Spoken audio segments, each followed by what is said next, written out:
The season your child is born in may determine how tall and strong they become. Yeah, right. Researchers in the UK say babies born in late summer or early autumn fit into those categories. That's when compared to their peers born in spring and winter. Okay, beautiful. That's right. That's all you need. These wacko ladies out there going, gotta have a baby in summer so he'll be tall and handsome. I love how people are so willing to believe such nonsense out there in this world. Parents aren't crazy enough.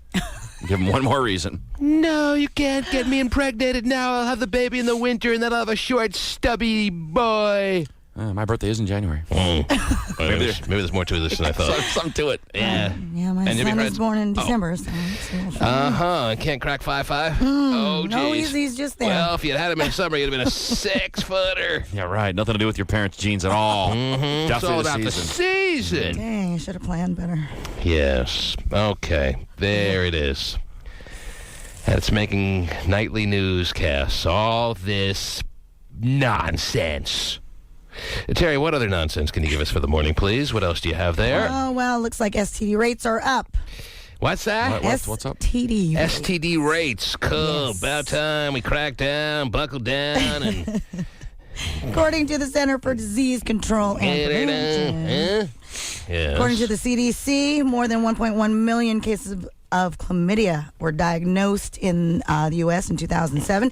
That is an increase of 7.5%. Good, I have stock in chlamydia, Terry. I was hoping that I expected that one to go through the roof. Well, what's your stock in syphilis? Oh, and syphilis, is that up or down? It is up. Oh, I have stock in that too. Oh, good, because Yes, it I'm really rich. rose. 15.2%. Syphilis has made a marked comeback. Yeah. Syphilis was Telling big in you. like my dad's day. And Didn't Al Capone die from syphilis or something He like did that? in prison, right? Al Capone died of syphilis. They say when you get syphilis, it's like peeing razor blades. Ooh, that sounds fun, huh? Wow. Sounds like a good time. Hey, as long as the killers, syphilis, yeah, you may pee razor blades, but you get a little antibiotic, you get a little shot All in the good. arm, and you're all good to go pretty much. Chlamydia, curable, right? Syphilis, curable. It's the AIDS, it's the even herpes that you keep forever that is more troubling. Those are down, right? Those. Well, they didn't give me the rates for those, but they just went overall are up. Yes, and now the CDC is saying it's actually a good thing that that they're up. Good. Look and at the bright side. Yeah, really. Let's do. And they say that because even though it's possible STD rates are up because more people are actually getting them, they all actually believe that they're up too because more people are getting tested for STDs, and so the they're STD not hiding in the corner with their burning pee. Right. They I'm not going to go. They are going to doctors. They are screening themselves. They are making themselves aware so that when they find out that they tested positive, they can go out and tell nobody and still screw like a wild man. Right. Hey, doctor, is it normal to cry when I pee or no? So tests are more accurate, so the count is more accurate. So. I see. So it's a skewed statistic. Could be, yeah. It's not like really more people have STDs. It's that more people are getting tested and there's better screening processes so everyone could breathe easy and go out and screw like a madman or woman. Yes. There you go. I don't want to get anyone scared so that they lock up the genitalia. All right? I think that makes a lot of sense. More people are getting screened, and the screening processes are more accurate. Right. So no need to fear, girls. Everything's cool. All right? Okay. Let's open the phone lines for the morning at 1-866-663-T-MAN. Anything you want to say, any little crises going on in your relationship, any problems in your world, this is a good time to call 1-866-663-TMAN. That's 1-866-663-TMAN. As always, as usual, 8626. That's right. That's how you spell T-Man. That is always a toll-free number, as it is today and will be tomorrow and forevermore. 1-866-663-8626. Yes. What else is happening out there, Terrence? According to a recent survey, couples are 4 times more likely to have sex during their little vacations together. When you're on vacation, you are more likely to have sex than when you're just home doing the regular old grind. That's right. Aha! Day to day. Your day-to-day routine at home isn't as convenient or suitable for little sexual sessions like going on vacation is. You're 4 times more likely to have sex. Well, you better have sex on vacation. If you're not having sex on vacation, that's not saying very much about you and your significant other as a couple. It's like, well, I'd rather go parasailing. See ya. Yeah, I kind of would too, I think. Makes a lot of sense. You got to have sex on vacation, Well, Jay. you should, yes. If you can't figure out how to have sex on vacation, well, as I said, that does not bode well for your sexual lifestyle with your significant other. Yeah. All right? Well, and they say, too, on vacation you're less stressed out and you have more time together. Yeah. Alcohol's involved. I'm always more stressed out on vacation. I'm always looking at the calendar. Oh, my gosh, only 5 more days till this vacation's over. I'm so stressed. Bad feeling. Because I love the vacation so much, Terry, Yes. that I'm always counting down the day kind of guy, you know? Yeah. And that doesn't make good for No. anybody. It's probably tough to relax that way. Tad bit. I'd love to unwind and relax, but in 7 days, I'll be back at work. 7. What kind of vacation is that? Yeah, I don't take any vacation under 4 weeks, so who am I kidding?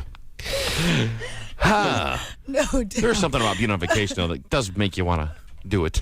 Oh, geez. Wow. Someone else's towels and sheets in the hotel room. Also good.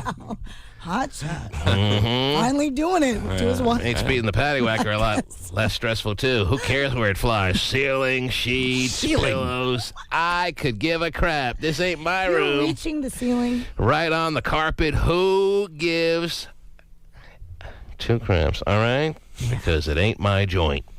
Very nice. Very interesting. What's all this, like, ringing and stuff? Do you hear that? I don't have my headphones up loud. All right, let me take some calls. Why was Gay so bent out of shape about this I don't morning? know, but he and Dumpy Man. were going at it in the Terry room. Him and Dumpy Terry having- room. Oh, yeah. Having words? Oh, having words. Uh-huh. Where a black eye is being threatened. And which one of them is the black guy again? Dumpy's threatening. Oh, he's A black getting black eye. Oh, a black eye Black is being eye. threatened. I Yes. thought they were threatening a black guy myself. Uh-huh. Yes. So I don't know why. I don't know why Dumpy's he's threatening all- to give Gay a Yes. black eye. Yes. Yes. Kind of an old school threat. I'm going to punch your lights out. Again, look at Dumpy, right? All What are you, right. Christian Bale? I'm going to punch your lights out. you're Lights looking at. out. I'll give you a black eye. Want a knuckle sandwich? So, How would Gay look with a black eye? You're like a fat raccoon. I don't know. I guess I have 2. Pretty much no different than any other day. Exactly. I see. All right, 1-866-663-T-Man. Anything you want to talk about? As I said, any relationship issues. This is a good day to get those problems solved before the weekend hits in full swing. This is the last weekend before Valentine's Day. Oh, my I'm gosh, sorry, yeah. Valentine's Day, 2009.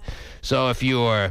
This is also a great weekend to break up with your significant other, so you don't have to be on the Wow. hook for a Valentine's Day gift that you're kind of on the fence about buying anyway. This is a big breakup weekend.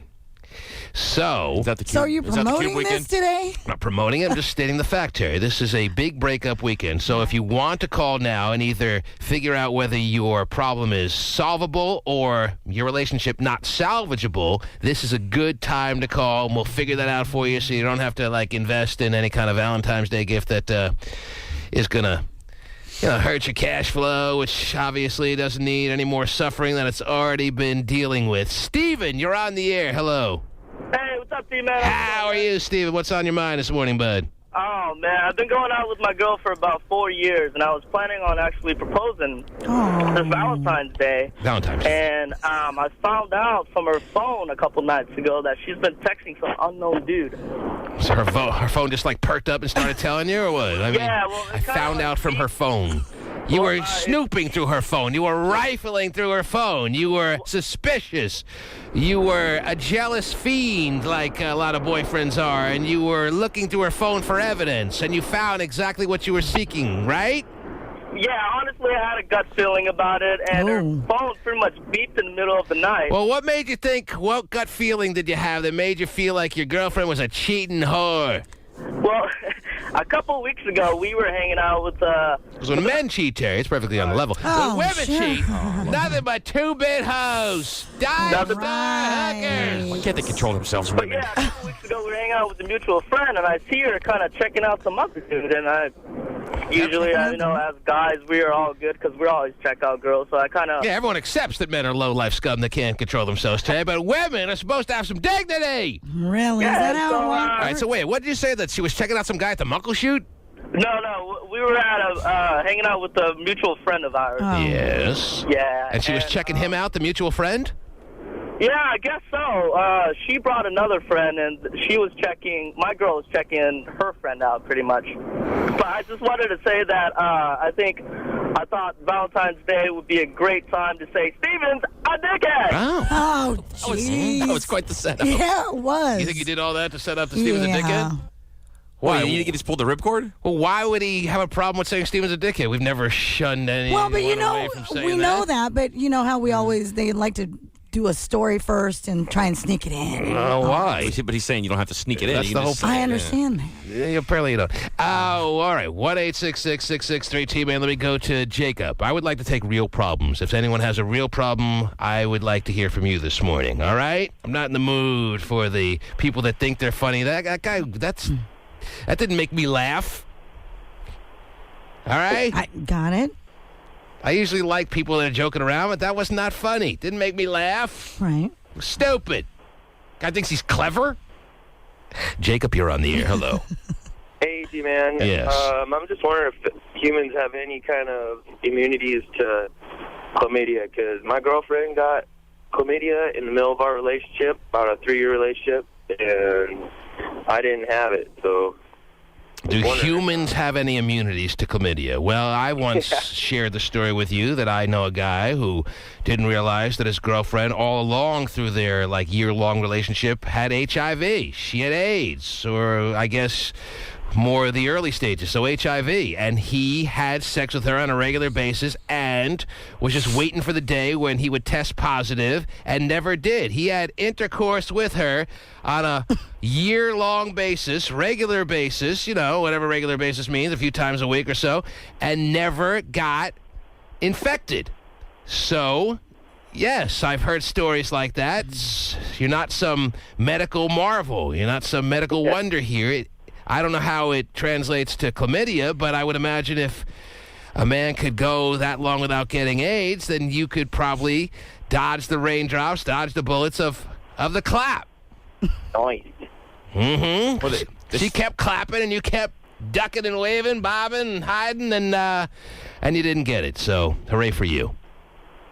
Great. Mm-hmm. Great. I'm not a doctor. If you want any more of a scientific explanation, you're going to have to go elsewhere. I do play one on the radio, but I'm not going to pretend like I know something I don't. So anything more than that, I can't really help you. All right? That's perfect. Okay. They say it's tougher for men to catch it because they have a smaller opening on their area than a woman does. So, but I don't want to, Yeah, give probably you false shakes down hope. to you having a very small weenus, and that's pretty much where that goes. What other stories are going on, Terry? Let me sneak in another story here, and then back to the phones. What else is happening? Comcast has decided to offer a $10 credit to the customers who were whose Super Bowl coverage was interrupted by that little 30-second Porn clip. Yes, we talked about that earlier in the week. Comcast in Tucson, Arizona had a major moment there, just in the height of the action, just in the thrill of the fourth quarter. Larry Fitzgerald streaking down the middle of the field, getting into the end zone, celebrating with his teammates, and all of a sudden, out of nowhere, a 30-second pornographic, hardcore clip gets shown to all the viewers in Tucson, where they were probably more in the thick of the moment than anyone in the country, because it was their state's representation going on there, and all of a sudden, dude and two girls, I think it was, he starts unraveling, he starts unzipping and pulls out his schlong. The apparently full male frontal. And they're giving credits for that? They are, $10 because I used to pay $15.99 a month for that. And they're giving credits. Yes, because if you were impacted by the interruption. Do you have to prove you were impacted? Well, I was impacted a lot more than $10 of a credit. So, I'm seeing a therapist. I did not know that a man's schlong could be that big. My husband told me he was average size. And then I saw this, guys, and I realized how duped I was. And you're going to give me a $10 credit, Comcast? I don't think so. No, it was big, too. Yeah, it was a pretty big weenus. Oh, my gosh. He whips it around. Really? Get a little air in it. Like he's got a lasso in his hand, Terry. That's true. All right. Did you see? No, I did not. For those who are interested, they showed the clip in question, and they showed how it was injected into the... Injected? Yes. Let me finish the Really? sentence. All right. They show how it was injected into the NFL game, the sequence in which it all of a sudden sprung upon the viewers of Super Bowl 43, Terry. All right? Gotcha. And just when the 30 seconds elapsed and the porn clip was over and they went back to the game, ironically, John Madden comes back and says, "Incredible!" So that's the penetration he was talking about all game long. And Comcast, in an effort to make right with their customers, for those who are impacted by this unfortunate moment, this wardrobe malfunction, Really? a little bit more than a wardrobe Tad bit malfunction, I more. would think, Yeah. are offering $10 to any customer that was bothered by this being thrusted in their face, if you will. So the woman in the film wants her $10 too, huh? Well, she gets union scale. Wow. As I said, Terry, I feel wronged as a customer as well because I for years, got tacked on my bill what seems like now hefty charges for the same kind of hardcore porn. Right. And they're giving credits. Right. How many people are going to call and ask for the $10? Would you to like the Tucson? number? I think a lot of people. Really? Like Yes. the Denny's thing? Is there a question and answer? Do you have to, explain how you said for those who were impacted? Do you have to, prove you're going to therapy? Do you have to prove that you were... I don't think you have to prove. I think you have just have make to the call and say, look, they'll probably just take you $10 know, off your bill. They're probably not right, going to send exactly. you a check. Sir, you sound just fine to us. I don't think you were bothered really as much as you say you You're were. not a psychiatrist. How do you know? Well, I'm listening to you, and you don't sound depressed, suicidal. Ted Bundy was a nice guy, very handsome, very well spoken. Look at him. Again, sir, how does that play into you wanting your $10 credit? Well, you can't just read a book by its cover. I could sound totally adjusted, but I could go out and kill someone a couple days later for seeing that all porn right, you clip. go out and kill someone. I'll read it in the newspaper, and if that happens, I'll send you $10. I'm killing all big schlong guys. Short of that, I don't think you qualify, and I don't want us to have to pay out something that isn't deserved.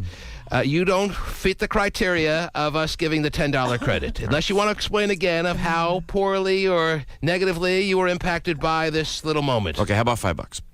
Deal. All right. Or bring back Full House. I would have given you 7. Really? Oh, man, I shot too low. Dang it. Oh, so did he. Well, this is their quote. Do you want their quote? I want that quote, Terry. Well, this credit won't. Wow. Yes, go ahead. Is that how they say it? Wow, this credit, yes. Why don't you read it? While. While You don't say it like this that either. credit won't change what happened. Just don't say wow. Wow. Wow. Wow. Wow. Can I tell you how much I really don't like working with you guys right now? You know you love it. Howdy. Wow. How long? Okay, what's that now? While Yeah. this credit won't change what happened. Wow, this credit won't change what happened, yes. We hope it will demonstrate to our customers and to the Tucson community how Well, seriously their customers got enough demonstrated to them already, Terry. how seriously we are taking this situation. How seriously? I don't And think I a do have the $10 number. credit is an indication that you're taking the situation very seriously. If you truly believe that people were impacted in some negative way, then Well- offering them $10 is an insult. That does not indicate to me that you are taking seriously, quote unquote, the trials and tribulations of the average person who was impacted by having porn thrust at them when they were trying to watch one of the most American pastime type moments that the world has on a yearly basis. A $10 credit? That's how they're trying to convey that they're taking it seriously? Do you want them to give them a whole month free? I want at least that. Well, you just get $10. It's giving you the olive branch. Slap in the face.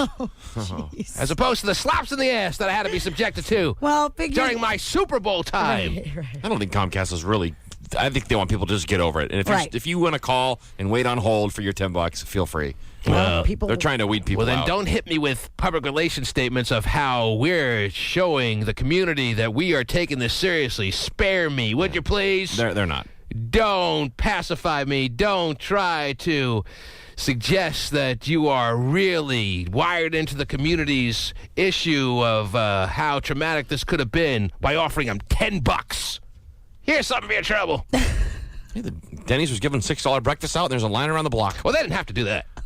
That was out of the kindness of their heart. Right. They didn't throw a... What's the difference? Free is free. Maybe if you weren't impacted, it's free $10. They didn't throw a dick right over people's foreheads and then say, okay, here's a free breakfast to take care of all the... You didn't go to the Denny's I went to.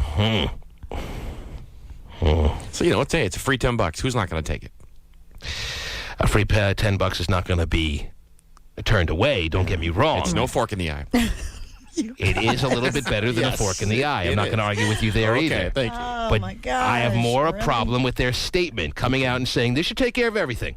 Well, I don't think You don't understand how people are affected. Those who you claim were affected negatively, you don't necessarily know how deep their wounds may go. What do they want? A full psychological evaluation on every customer and then to determine how much they should get? Now, I personally told you that I am on the other side. I would have been very curious by this moment and feeling as though they were going to hit me for a payment. Right. After they've taken $15.99 for all the Playboy Channel months that I subscribe to, which now I cancel because I can get all the free porn I want on all the websites that I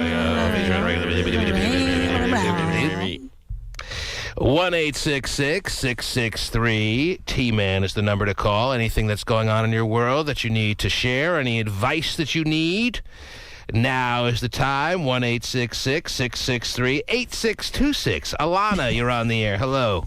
Hi, I have a question about my boyfriend. Yes. I was going to go get some lingerie because I found some really cute lingerie. And usually when I dress up for him, because I do have a couple things, he sits there and laughs at me, or he sits there and says, rude remarks about something that's showing. I've had 3 kids in the last 4 years. So he's insulting.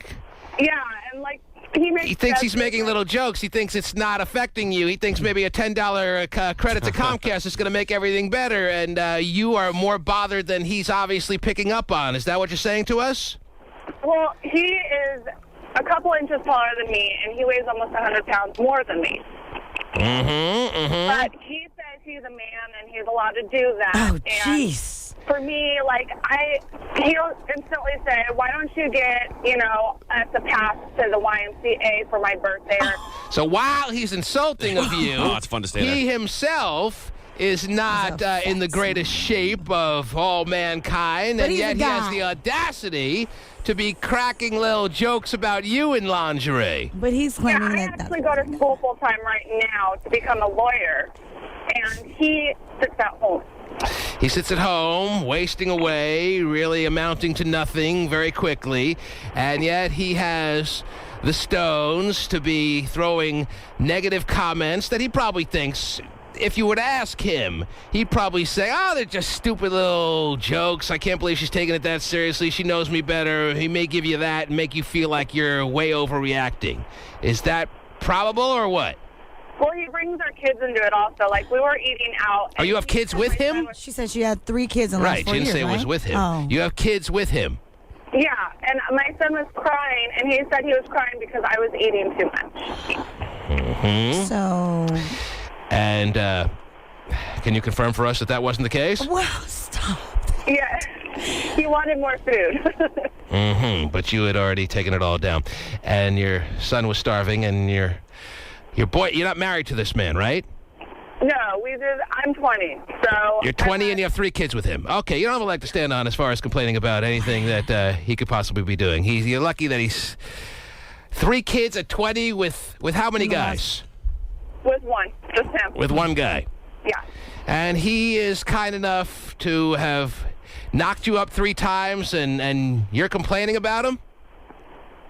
Well, I think she's complaining the fact that he's being so critical of her, and Yeah, when you're 20 with 3 kids. and he's sitting around not doing anything, and his excuse is, "Oh, I'm a man, I can do that And crap." yeah, I and you as a 20-year-old need to step it up and lose some weight, fatty. I understand he was every bit along the step of the way as far as producing these kids as you were, Right. but I'm just concerned about your options at age 20 with 3 kids.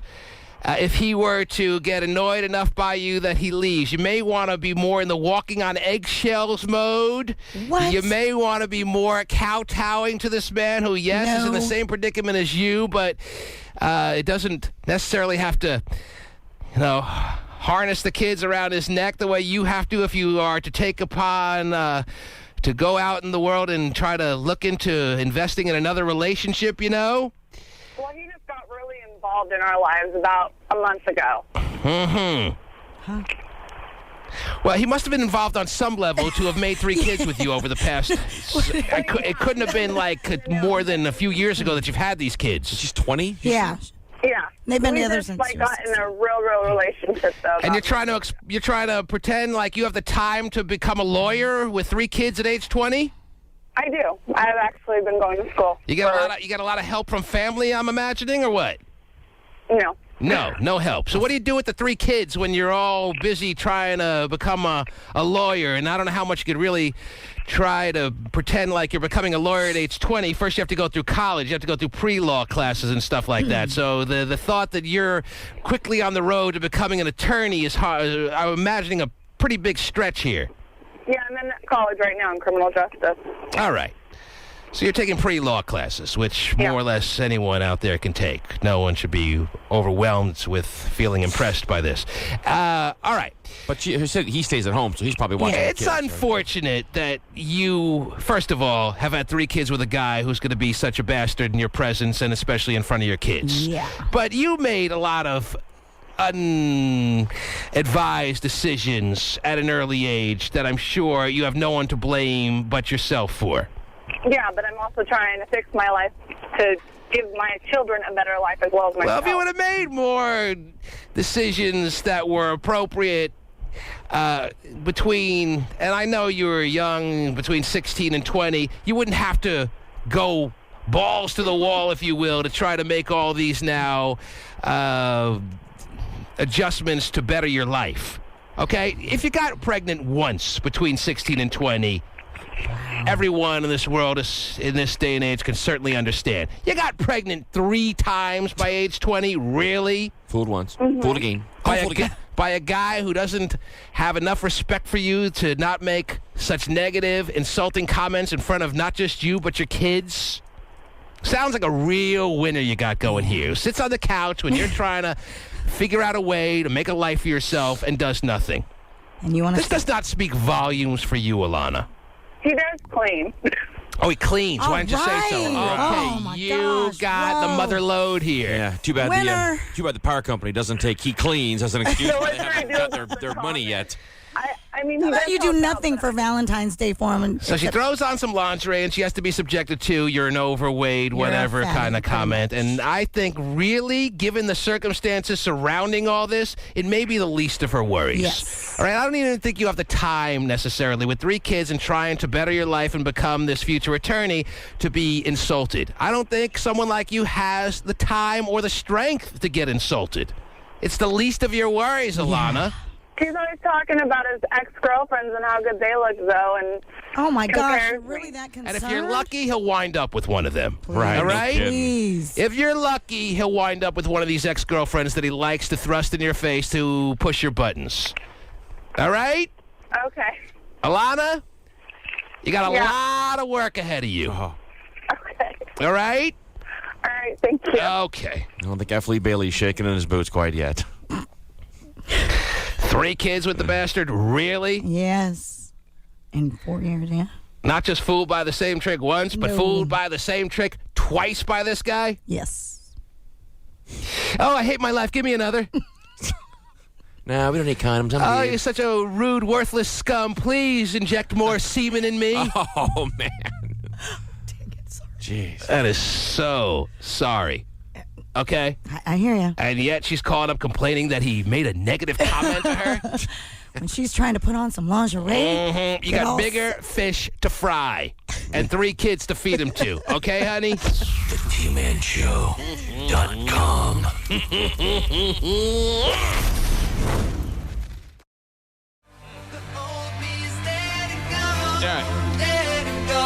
I love people, Terry. Oh, I'm so fascinated by people. Mm-hmm. I love our listeners. I love them for so many reasons, Terry. None better than the last caller saying that because she's taking a criminal justice class in community college, she's about to be a lawyer. That's right. I'm going to be a lawyer, T-Man. Being a lawyer requires about 8 years of schooling, of which you have very little under your belt so far because you're taking a criminal justice class in community college. And then when you do your 8 years, if you're lucky enough to pass the bar, then you become a lawyer. Oh, wow. That's how it works. No, you can still graduate, and no guarantees you're a lawyer. If you can't figure out how to get a condom on your boyfriend, I don't think law is really your field. Oh, that's really hard sometimes. I can't think of many people hiring you as their attorney if you can't figure out how to get a condom on your boyfriend, all right? It's a lot tougher than trigonometry in college.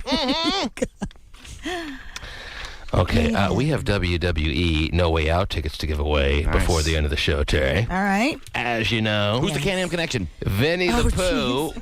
Barry Zink. Not Barry Zink, damn it. Rick Martel.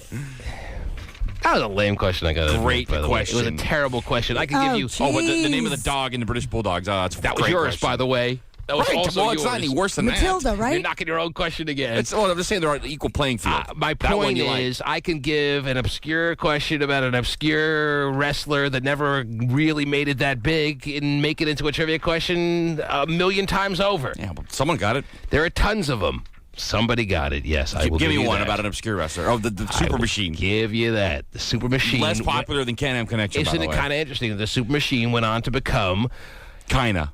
a tag team champion, Yes. by the way. Not as the Super Machine, yes. Fine, but that's the whole point. That people don't that's even a good- realize that they good, solid duplicated question. this man into so many different roles. It's a good question. That was a great question. Oh, my I'm going gosh. good. What are we I'm doing going today? Okay. I don't know what we're doing today. You have to give away the tickets, Guys Terry. are But sitting thanks for arguing getting us about to move your on. Stupid questions. Also, yesterday. Vinnie the Pooh text messaged me saying major developments have happened. He texted me that yesterday afternoon. I don't know if he's dead to the world this morning. I don't know if he's alive. I don't know what his situation is. I can only imagine based on yesterday and based on his personality and based on his history. But we will attempt to call him before the show's out. Don't you know? Yes. And what else? What else? Oh, I gotta. Well, let me take a couple calls here, and then I'll tell you what else. Jenna, you're on the air. Hello. Hello. Yes. Hi, T-Man. Hi, Jenna. What's up? I just wanted to ask you, what should I do about my sister-in-law who just keeps getting pregnant? I mean, she's only 26. Have her go to community college and take a criminal justice class. She'll be a lawyer before she knows it. I don't... You're trying to ask me what I can help you with to help her not get pregnant anymore? Yeah, like, everybody's trying to talk to her and trying to help her realize, like... Are there pregnancy interventions, Terry? Are they you get knocked up too many times kind of interventions, or what? How many times has she been knocked up? She comes into the living room. The whole family's there waiting for her with a therapist, and they hit her with the notion that she's got a pregnancy addiction, or what? I don't know. Well, the thing is that she used to live with my husband's parents, and so the baby's daddy is the latest child's father. Mm-hmm. And so it's like all of them plus her kids living in the same house, and so it got to the point where she just kept getting pregnant and like and tell us about your wholesome ass that feels so confident that you could be calling her out on this kind of basis. What's going on in your world? You're the most clean and squeaky kind of young lady, or what? Well, I'm not saying that. It's just that I just want to try You have to any help her because kids? she If you said have she one doesn't- kid, you don't have a leg to stand on in this conversation. Do you have any kids? No, I don't. You don't. All right. You've never been pregnant? No, I haven't. Never had an abortion? Are you sure? You look familiar. Wow, that's a tad Never. personal. Uh-huh. And how old are you? I'm 20. And do you have a serious boyfriend? She's I'm married. You're married. Didn't you hear her Yeah. say the sister lives with her husband's parents? Mm-hmm. No. Why did you decide to get married so young in this millennium that we're living in, the newest, the greatest, the wildest, the most free kind of millennium that has more to offer women than any other decade in history? Why are you a woman at age 20 that is locked into a marital situation that I'm imagining you expect to last till the day you die, which is also something that needs to be discussed because lifespans are longer than ever. So you're going to be spending a long time married to the guy you're married to. I hope you're aware of that, and I hope you are prepared to be with a man for upwards of, who knows, 60, 70 years. No, I know. I understand that. And that's the goal. That is the goal. Mm-hmm. And you don't feel like it would have made more sense to have found a man to marry at age 30 as opposed to 20 when, your life really hasn't even started at 20. No, I know. And after being married now, I realize that, but unfortunately, it's too late. So you understand my points, but you are I rushed into it. But you are going to abide by the vows that you took. Yes. Even though you already regret your decision. It's not that I regret it. It's just that I wish we would have waited. I know we would have gotten married later on, but it's just I wish I would have waited a little longer. Right. If he's the guy for you and you're going to last a lifetime, why not enjoy your 20s as somewhat of a single woman and feel the freedom that goes along with that? Because not that it's always a negative, not that it's often a negative, but you lose freedom when you get married. You are bonded. You are, by law, linked to this man on a legal basis. No, I know, and it makes a lot of sense to me. It's just that I rushed into it because it was like the only male in my life that I felt like I could trust. Rashed into it. Was it like prickly heat or something more serious? Yeah, I have some cream for that. Mm-hmm. I bet you do. Oh, yeah, especially having a berry. There's a lot of pressure that goes along with being wedded to someone by law, Terry. Right? You got to make sure you do it when you're fully ready and mature and feeling as though you... If you're waiting until you're fully mature, no one's getting married. Well, no man's getting married, that's for sure. But back to your cousin, you just want to make sure she doesn't get knocked up for... How many kids does she have? She has 4 children with 3 men. Mm-hmm. And her first one was when she was 14. And you've had a heart-to-heart with her, or you don't feel comfortable doing that? Well, we've had, heart-to-heart conversations, and, And it's like deer in the headlights she gives you, or she understands the words that you're throwing at her, she understands the advice that you're trying to convey? The problem is she says it herself, but then she contradicts herself by doing it again. And, last week she came to the house, and she was asking me for, some advice what she should do. And, Does she have anything else going for her? Because some women just have really nothing going for themselves in the world, and this is the best they got. Well, her problem is I think that she kind of, throws herself at these men and, tries to keep them in her life by getting pregnant. Because she has no, experience as far as even school. She didn't even finish high school. She got pregnant when she was 14, and so she had to grow up real fast. So this is her best tool to keep a man in her world. That's what she sees it as what I think. There's no other way. Well, you have to either lie to her and talk her into some self-value that she doesn't have, that you'd have to convince her that she has, or you have to show her that she, in fact, does have more self-value than she, in fact, gives herself credit for. Which is more accurate? Well, the problem is that, she has really low self-confidence. And should she have low self-confidence, or should she have higher self-confidence? Some people have low self-confidence, and it's very deserving. Well, no, she's really pretty, and, she has a nice body. It's just that after her 4th child, before her 4th child... All right, bring her in. We'll talk to her. Wow. I'm up against the break here. Pretty good body, Terry. Really low self-esteem. Oh. Perfect. Right up. Doesn't make you wear a condom. And a lot of guys are alleys. TheTmanShow.com. It's so bad. Let's take a look at some of these text messages that roll in all morning long. Terry at 97373, don't you know? I do. That's 97373. That is real-time messaging to anyone here in the studio at 97373, like this one that is directed at Terry Free, I would imagine, or maybe us in relation to Terry at 8:49 and 17 seconds to do. Somebody writes, Terry's wizard sleeve tastes like chow mein to me this morning. This morning it does. I wonder what it tastes like on most days. Yesterday it tastes like General Tso's. Oh, I love that. This morning, just your more standard chow mein. Do they even make chow mein anymore? Oh, they make chow mein. No, they don't. Come on, They're not going to stop making chow mein. No one makes it. That's I don't know a where staple, how do you man. stop making chow mein? It's like saying they're going to stop making rice. Nah, I don't know. No one really makes It's chow mein. like saying they're going to stop making spaghetti. No, it's not. No, it's not. Yeah, it is. Totally different. Chow mein, chow mein can mean a lot of different things to a lot of different restaurants. Right. It was just kind of the leftovers back in the day, and they'd just cook it all up. I don't know what chow mein means to you, but to me it's just like Chinese spaghetti kind of noodles. Like chow mein noodles, yeah. Yeah, that's what I'm saying. Yeah. All right, whatever. Anyway, this is a real insightful and interesting Let's go to the conversation. buffet nonetheless. That's where I'm leading this whole thing, too. What else we got here? This gun. Big Daddy T, will you please Tell Vinnie the sexy Pooh to be my Valentine. Oh. Funny you should mention Vinnie the Pooh. He is on hold right now on the hotline, Terry. And Pasty Dave conveying to me that he sounds much better than he did yesterday. Oh, now, wasn't last night the key night of their bachelor party week? Yes. And aren't we going to get the full? Is he ready to give us the full, in-depth coverage of what took place last night in the Bellagio penthouse? Is he raring to go? Pasty, pick him up. Ask him if he's raring to go before I even put him on. All right, put him back on hold. I'll ask him. Vinny, are you raring to go here or what? Vinny? No. You raring to go? Oh, I'm raring. He's raring. Are you like in the stairwell of the hotel or what? No, I'm in the bathroom. You're in the bathroom. You don't want to wake up your buds or what? Yeah, yeah, I understand. It's crazy. All right, actually, hang on a second. Actually, you know what? I'm going to call you back in 2 minutes.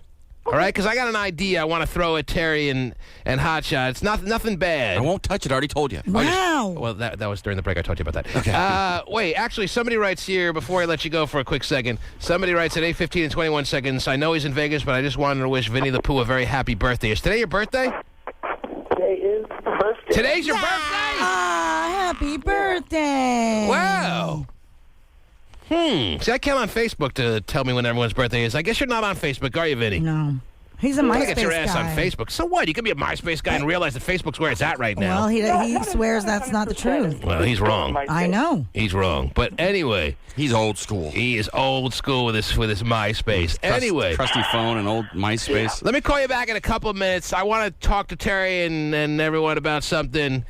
It's nothing bad, but something that I'm going to do here before we talk to you about last night, all right? Okay, whatever you want to do. Okay, let's do it. Wow. Don't feel self-conscious. It's nothing bad. It's nothing about you. Plot things. It's not. We're not plotting anything. It's he's getting. I knew he's getting self-conscious. So is this the girl down here with the pictures of him? I am not plotting anything. All right, just take it easy for a couple minutes. I'll call you right back. All right. Okay. Here's what I wanted to say. If you can't relax in the bathroom, you can never relax. Oh my gosh. All right. I'm thinking of a way to tie in to giving away the WWE tickets and having Vinnie the Pooh on the line. Okay. I'm going to ask him all about what happened on his bachelor party week, all right? And then maybe I'll have listeners. This is what I'm thinking. I'm thinking out loud, Terry. I'm thinking of having listeners come on. They can ask their questions about what details they need to know about his bachelor party, big hubbub last night. But if they can get him to say a certain word... Okay, all right? okay. If they can get Vinnie to say a certain word, then they win the No Way Out tickets. Like, I don't know, pick a word, any word that they can't, like, try to oversteer him to that word, or that's cheating. But if they can ask him a question about his bachelor party night and steer him into saying a certain word, then they will win. Like, the word can be, I don't know, urethra. What? You can't think of them being able to ask him any questions in a or conversation? direct him in any kind of conversational way to get him to say urethra? All right, you don't like that one? How about like spermicidal jelly? I like that. That's 2 words, though. But that is 2 words. That's a little much. That's a That's lot still for difficult? him. Yeah. All right, you don't like urethra, you don't like spermicidal jelly. How about... well, you give me an idea then. How about condom? Something, if you can get him to say condom. That's not bad. That's a good one. That's a good one. If you, in questioning Vinnie, can get him to say the word condom, well then... I got all my lines tied up, though, right now. I have some questions for you on this, though, before we start. All right, hold on. Vanessa, you're on the air real quick. You got 30 seconds. What can I do for you? Let me clear a couple of lines here. Yes, Vanessa. Vanessa, can you hear me? Hello? Hi, Vanessa. What can I do for you? Hi. Oh, I just had a question about earlier when you were talking about Valentine's Day stuff. Valentine's, yes. Yes. Yes. I was wondering if it would be better to go on a first date or to play with a new toy I bought last night that I haven't used yet. So you got an opportunity for a first date on Valentine's Day? Yes. And you are contemplating whether, is it a blind date or you know who the guy is? No, I know who he is. And like the thing is, I really, really like him. But you love Saturday nights because it falls on a Saturday night this year, I think. Yes, it does. Oh, wow. You love Saturday nights at home with your heavy-duty industrial sexual toys. Well, yeah. I mean, what better thing to do on Valentine's Day like when you're single? Single. You can just rev that thing up to like high gear and just take it to town, huh? Oh, yeah. Oh, yeah. Wow. Definitely. Open up the choke and pull the cord. Yeah, I'd love to just pound away on Whoa. you. Wow. Okay. She sound like she's just needing to be blasted or what? Sounds like Right it, now, I I'll tell you what, guess. I don't have much time for that. I have to get in depth on this question that you asked me, so call me back at a better time. Or better yet, hit me on Facebook. Anyway. Oh, boy. I don't know when your birthday is then. You see what I'm Right. saying? Yeah. It's totally innocent. Yeah. No, you call us back at a time when we have more of a window to discuss the very important question that she asked as to whether to dildo it on Valentine's Day night or to go out on a first date. Yeah, from one dildo to another, huh? Yes. Take All your right. pick. Let me clear a couple of lines here. So here's what we got. What's your question?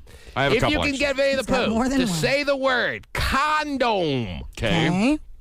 then you will win No Way Out tickets. What's your question? My first question is, what if he says? I probably know the answer. What if he says a word that's similar, like No. Jimmy Hat or something? Does not count. All If he says right. rubbers, if he says anything that's synonymous I had with a feeling. condom, you do not win. Now, give me an example of someone steering him towards it. Like, what's illegal? Well, what do you wear when you have sex with a prostitute? I don't know. If you're overdoing it, we'll be able to subjectively. And you'll just hang right. up on that? We'll give We'll them. go to the judges. Yeah, I can't just scold them on the air because I don't want Vinny to know what we're doing here. So I will just basically cut them off in mid-sentence if I have to, if I feel they've cheated. Okay. And Sounds reasonable. if you hear me say the words, "Oh, we lost that call," Then we'll know. don't blame the cell phone companies for once in your life. It'll actually be me cutting them off because I feel they've cheated. They've cheated the game. All right. And you can't cheat the game. No. All right? I still don't really get what's steering him, but I guess you'll decide. Huh? I'll tell you. All right. You can kind of lure him to the word, but you can't blatantly try to steer him. Yeah, you can't. That would be. You can't say, what's another word for... yeah, you can't say, what should I wear on my dick to stop me from getting my girlfriend pregnant, Vinny? That doesn't count? Okay. Yeah. Right. You got to just be conversational. Okay. You got to be asking him questions about his bachelor party About night. the night. Right. You got to stay on topic. Okay. stay And on you got to task. try to get him to say the word condom. And you got to have it done in 30 seconds or less so we move on to the next call. Oh, wow, It's that's tough. timed. All right? That's tough. You get to ask him maybe 2 or 3 questions. And if you can't get him to say that word in the first 2 or 3 questions, well, then you are not going to win. And let's call him back.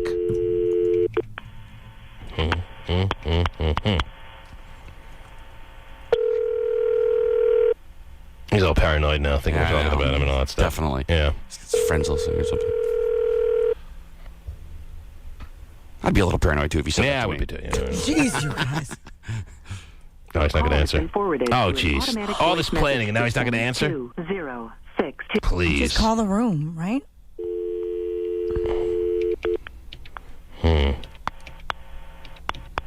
Got this all worked out perfectly, answered all your questions, came up with all the rules, and now no Vinnie the Pooh. Now where's my Pooh? Oh, wow. In the bathroom. He told you that. Kind of fitting. Yeah.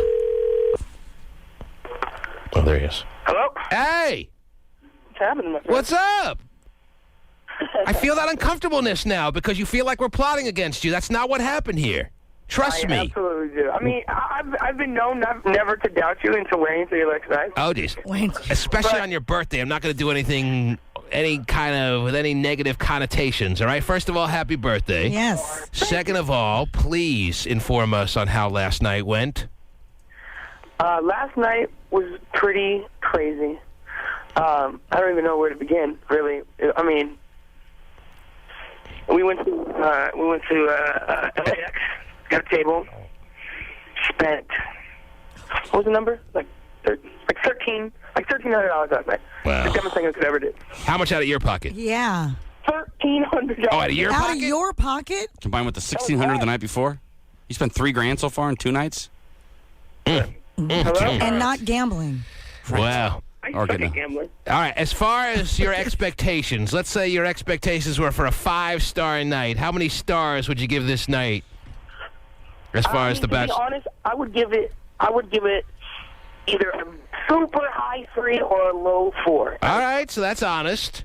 And as far as how the Bellagio penthouse week worked out for you, did you actually follow through with checking in and using that suite? Yo, that helped. Like, I mean, to be honest, we had a little hotel party like beforehand to kind of like ramp things Start up, things you know? off, and then you went to the club, and then you came back to the suite? But by the time we came back, That's like, exactly how everybody was I would have advised him to do. Right. To to go about the night. Yeah, perfect. Everybody was so like done. Like this guy, he was like so drunk. He starts like running in the street. How was the hired help, if you will? See, and that's the thing that would have pushed it to the 5 stars. Uh-oh. And that's why it's a high 3, low 4. What happened? We looked, right? You know, we were walking the street. I thought you prearranged. You were looking for street walking hired help? No. You didn't prearrange the hired help? He's the only one who can't find a hooker in Vegas. Grabbing pamphlets for people to make your selection? I mean, that was the next step. But they thought, okay, you know. If you don't have at least 2 women putting on a show for you on the bachelor party night, you don't really need the Vegas Bellagio penthouse suite. Right. I'm just saying, my boys, they have mouthpiece, so they were going to try to rely on. Oh, you were counting on the mouthpiece, spur of the moment, kind of. Oh, okay. So they're like, all right, we're going to hit the strip. We're going to knock some of these chicks, and then we're going to get a poppin'. I would say you wasted your money on the Bellagio penthouse suite, but if you're spending $500 a pop on a bottle of Grey Goose, then it probably was nothing for you. Anyway. No, it was fun. I mean, just to say I did it. Just to say you did what? You did secure, you did spend the night in the Bellagio penthouse suite? Yeah, I mean, I can say I did that. I can say I bought. I mean, weren't you tempted to like steal the paintings from the walls or what? No, you have no idea. That was my first time in the Bellagio, really. I mean, it's just amazing. All right. Well, a lot of listeners are very much into this whole Vegas bachelor party week for you, and they want to know if they could come on and ask questions about the night that we're discussing right now. Is that cool? Yeah, come on. Okay. The first caller is Erica. And Erica would like to ask Vinnie the Pooh questions about him hosting his friend and his last week of freedom for his bachelor party night. Erica, are you there? Yes. Say hi to Vinnie the Pooh. Hi, Vinnie. What's up, Erica? And what's your question? Mommy. Oh, jeez. What did I not use to make this kid? Exactly. I was talking to Pasty, so I kind of got thrown off a little bit. All right, well, then get thrown back on and call us back. 1-866-663 T-Man, wrong line. Heather, it's your time. What do you got for Vinnie? Hi, Vinnie. I was wondering, so did the night end off with a big bang? I mean, what's your idea of a big bang? Like, Did you get any girls back to your hotel room? I mean, we got kicked it. I think my homie did something. Did you guys have a couple protections laying around the room? Are you asking if we have condoms? Is that come on. That was direct steering. That was She said direct steering. protection. She said there should be certain words you shouldn't be able to use, okay? And you're Sort the of one like, who made the rules. you're a horrible judge. Jeez. Vinnie, we'll call you back. All right. So Heather doesn't win? No. There's like, like that game, I don't forget what it's called, but there's certain words. Password Plus? Right. Well, it's like a board game, but there's certain words you can't say. Right. It's categories. Right. And Hey, do you know they're protection making should be Candyland one. into a movie? I think I heard something about that. It's a live-action one, too. That's right. They're making Candyland into a movie. This is off the subject a little bit. Can we go back? That is going to kick ass. Apparently, they've run out of comic books to make it a movie, so now they're making board games into movies. So I can't wait till they make Sorry into a movie. That's my favorite of all time. I love it. All right, so what do we do with Heather? Heather's not a winner? No, I don't she's know. not. Heather, I think the word 2 out of 3 judge pool here says you cheated the game. However, so you're not. You can't be saying, did you have protection lying around? Yeah, that's ridiculous. All right?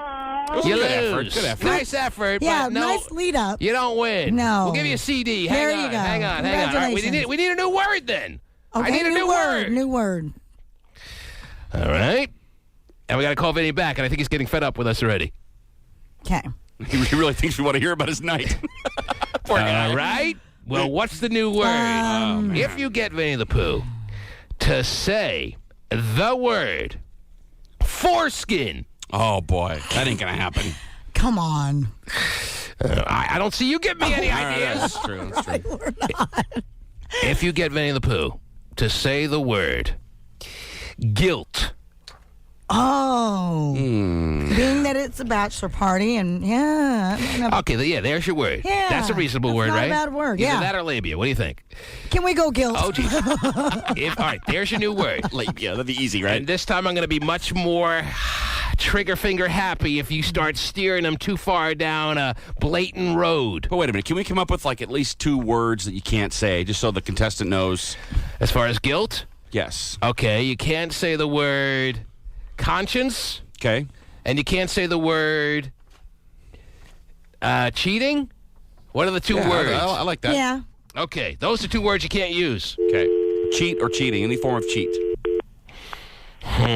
Conscience, all right. You have any protection lying around? Yeah, right, see? You mean condoms? Automatic voice Now he's message. fed up with us. I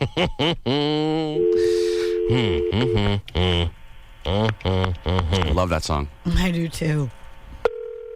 All right, well, if he doesn't answer this time, we'll do it with gay, and we'll make the word. You have to get him to say hairy homo. Who was at my apartment last night? You mean a hairy homo? You win! Winner! Hey, Vinnie. Hello? Vinnie. Yeah. Sorry about that. We're having a little technical difficulty. Some more listeners want to ask you questions. Okay, cool. Let's do it. All right. Let's see. Let's go to Ryan. Ryan, you have a question for Vinnie the Pooh? Hey, what's up, Vinnie? About his big bachelor party weekend or weeknight or whatever it was last night? Yeah, Wednesday weeknight. Yeah, I got a couple questions. Oh. Hey, you know... Cheater! You call the people that you brought with you friends, but, you know, they don't seem to be spending any money, you know? You've spent, like, what, $3,000 in the last 2 days? Don't you, what do you think they'd feel about that? You think they feel a little, what's that word I'm thinking about? See, Ryan. No, pretty good effort. It wasn't. He's steered him right down the road. Yeah, what's that word? What's that word? Vinny, you're probably wondering what the hell's going on here, aren't you? I have no idea. Yeah. Well, we have more questions. Yeah, but since we took away 2 words, he should be able to do that. No, that was blatant steering him to. He wasn't even like asking him a question about the night. He was just steering him to a word. But keep in mind, he has 30 seconds. You got to act quick here. You got to get busy. D, you're on the air. What's up, D? Hey, what's going on? You're on with Vinnie the Pooh. Hey, I just wanted to ask you how'd your boys take it after they kind of got in trouble from their girlfriends? Yeah. Was everything You mean right up to Steiner? kind of ruined the night? So, I mean, okay, D, what's your question, bro? Like, answer me like a flat question. What's your question, D? I'm just saying, did your boys' night get ruined because you mentioned that the girlfriend kind of caught up? It tried to. I mean, she was on the phone. I mean, we were trying to make him leave his phone in the room a lot. She was on the phone, tried getting his ear. I mean, so that was like a battle right there. But, you know, we made it happen. Yeah, but, I mean, it was cool, so you didn't feel bad in the end or nothing like that.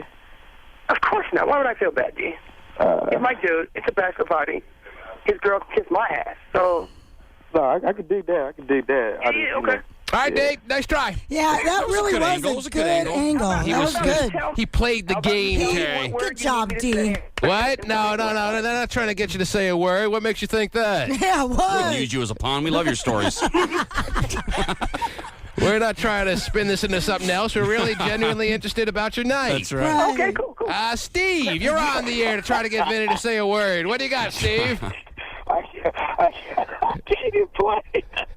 You can't even play? All right, get yourself together, and we'll figure out who's next here. Abriel. Sounds like yes. they forgot the G, I think, on that name. Hey, Vinny. Hey, what's poppin' with you? So, what'd you do? What'd you do last night? Did you do anything that you might feel bad about? I took some drugs, but, you know. Oh, jeez. Ooh. No, I'm Pretty good? Did I do anything last night that I would feel sorry about? Yeah, when you come back? I can't remember. I mean, the stuff I did last night is stuff I would normally do, so. Oh, so you didn't do anything extra fun or that you might feel bad about when you come back here? I mean, I hope I didn't extract nothing from somebody down here. All right, Abriel, nice try. Good Not try. bad, not bad. Yes. Let's see if Rico can get a little closer to the goal. Yes, Rico. What's up, Vinny? Rico, what's going on, my man? Not much. I just wondering, you like to drink, right? Love to drink. All right, now what if you were to catch a Dewey and you were in the court, what would you plead? I would No. That's leading the witness. Complete leading the witness. All right, first caller for WWE tickets right now is going to win. Does Vinny know the word yet or no? Vinny, can you figure out what they're trying to get you to say or no? I would have to say the word is guilty. Probably because somebody just text messaged you with the word who's listening and wants you to say it for them when they get on the air. For the record, open the record real quick. Yes. Is the record open? The record is wide open. Yes, I'm glad you asked. Of course. Because I hate to have you say something for the record and not have the record open. Yes. Mm-hmm. The only thing I could say I did down here that I could possibly feel guilty about. I'm a winner! Woohoo! You win, Vinny. Me and you are good. Vinny, by the way, I got our front row tickets. Yeah. Mm-hmm. Oh, that's a good look. We're going to be there. Yeah. Is the fact that I spent a lot of money, but it's not really... You didn't spend a lot of money. You spent your life savings times 2, Vinny. No, I absolutely did. Yes. I'm not going to lie. Remember the Christmas, When I was 24, I remember going to Vegas, and I remember losing $1,000, and I was devastated. Sure. Okay? I lost it playing roulette at the time. All right? But I did that in a night. Yeah, you did that in 2 bottles. Yeah. You lost $1,000. Oh. All right? I was making $7 an hour at the time when I was 24. I'm going to do every weekend. Of course, by 26, I was making a hefty 6 figures, but that's beside the point. I'm doing every weekend shift there is available in the next coming months. Yeah, Karen Wilder's put herself down for all of them. So anyway, it'll be nice to have you back when you do come back, and we'll check in again with you tomorrow, okay?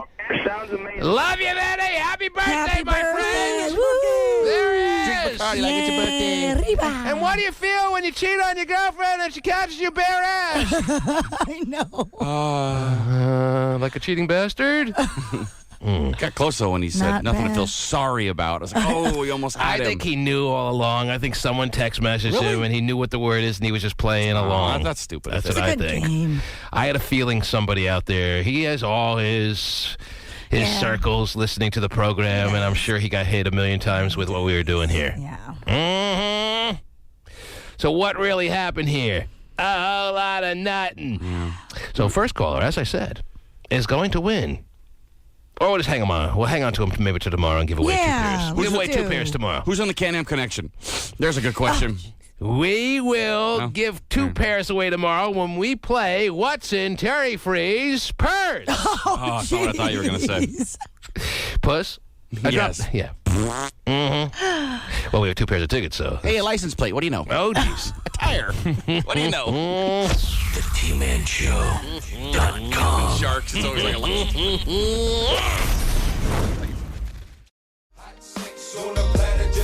Guess he would know. Guess he would know. Yes. One of the few things he has. Oh, ladies and gentlemen.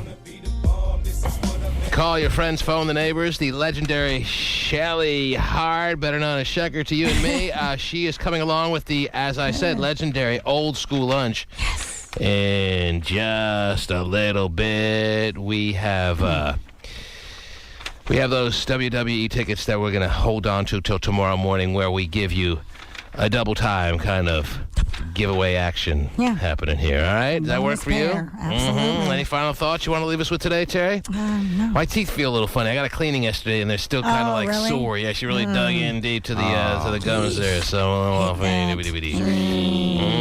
anything you want to say? Nothing? Oh, no. No? It was good. Yeah. Woo. All right. Okay. Well, I'll see you tomorrow. All right. The TManShow.com.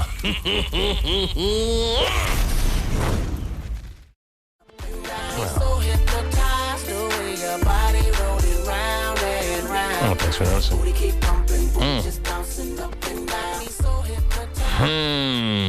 Hey there, what's up? Ready for a little Friday? Sure. How about you? Well, let's do the show first. But wow, it's nice to see you. You as well. What's going on? Give away some No Way Out tickets today. We have a couple pairs. Give away a weed. Do we give away the weed? Who gives away the No, weed? E Where's the Powers weed? does. Oh, the Dream of Team course. gets 2. No better way to get people to love you than handing out a wee. That's right. Handing them your wee, right? Hand me your wee. Huh? I said let after you the learn. show. After the show. Don't worry. All right. So, what is that movie? What's it called? He's Just Not Into You. Is that open today? I don't, that looks terrible to me. Who's in it? Isn't that a book? Oh, like everybody. Oh, really? It's like that ensemble little Cameos by everybody. 20-something Jennifer Aniston. Oh, yeah. And I don't know. Isn't it a book, though? Like, yeah, it was a keep book. hearing that Everything's a annoying book. author everywhere. Right. I don't know, man. Not that into you. I saw a bunch of movies lately that had the coming attractions to that movie, and I just was like, this is one that I absolutely look forward to not going to see. How about the wifey? Does she look forward to seeing it? Because don't. if so, then is it her choice? No. No. No. I'm putting my foot down right now. Are you? Of course, she's asleep and everything. But no, I know. I'm not going to see that movie, Terry. In the past, when I have said, I absolutely promise I'm not going to do this or that or see this movie or do that thing, do I usually follow through with that or no? Well, Kinda? kind of. It kind of depends because usually you have to negotiate. Well, there are some. What was the last real fruity, girly kind of movie I've seen? Oh, what was the one? Oh, we were just talking about it. Was it the Twilight one? Oh, Twilight. Well, I like Twilight. I don't have that at all. You like all the fruity ones. No. No. There's some fruity ones that I totally am fine with, and there's some fruity ones that I'm absolutely anti, and this is an anti kind of situation. Well, Mark. Now, what happened to the Huskies last night? Yeah, what happened to your My Huskies? gosh. My Huskies. Yeah, you're the one. I wasn't expecting a win. That's a game you got to win. That's a game you got to go out and win. If this is going to be a year to pin your hopes to thinking that something good and dramatic is going to happen here. You got to go out and win that game. I wouldn't pin your hopes and dreams to this year, no. Well, I guess we're so starving, we're so thirsting for some kind of team to really sink our teeth into and root for that we're overblowing maybe how good they are. Because you got to go out and beat Cal last night, even though it's in Cal. Cal ain't world beaters. They're good, but they're not world beaters. Go out and win that game, would you please? At least just don't get blown out. They got crushed. Well, they were up by 9 in the second half. That's unbelievable. And I thought at that point, I'm like, oh, it's over. Or maybe it was late in the first half. And I'm like, oh, they got him. They got all they need is to show me a little killer instinct here, and they can bury him right here. And then before you know it, they were right back in the game, Cal. And then before you know it, what was it, 2 points for the Huskies at the half, or what were they up at the half? Yeah, it was tied or 2 points. Well, they've had leads on a lot of people and given it up this year. That's what they're notorious for. And they wound up losing by 16 or something like that? Please. That'd be a 25-point swing right there. Come on. Well, show me a little more than that. What happened to the end all, Isaiah Thomas. Yeah, what it was happened more to him? Brockman who didn't show up last really? night. My gosh. 0 field goals good? Yeah, that doesn't really make it for me. And when Pondexter plays well, the team is just in big trouble. But anyway. When he plays well? Yes. When he sits on the bench and does crappy, when he gets out there and does nothing because everyone else is doing stuff. When they have to rely on him, it's over. Oh, is it? Isaiah Thomas played okay. There were a couple of fouls called against him that made no sense to me, but I'm not going to break down the game that specifically. I'm just disappointed with the way they kind of meandered around out there. Not showing me the focus, the killer instinct, and the determination, and the overall just, I'm not, as I said, they lost. All right? Right. Friday morning, come back, get things started right after these words. TheManShow.com.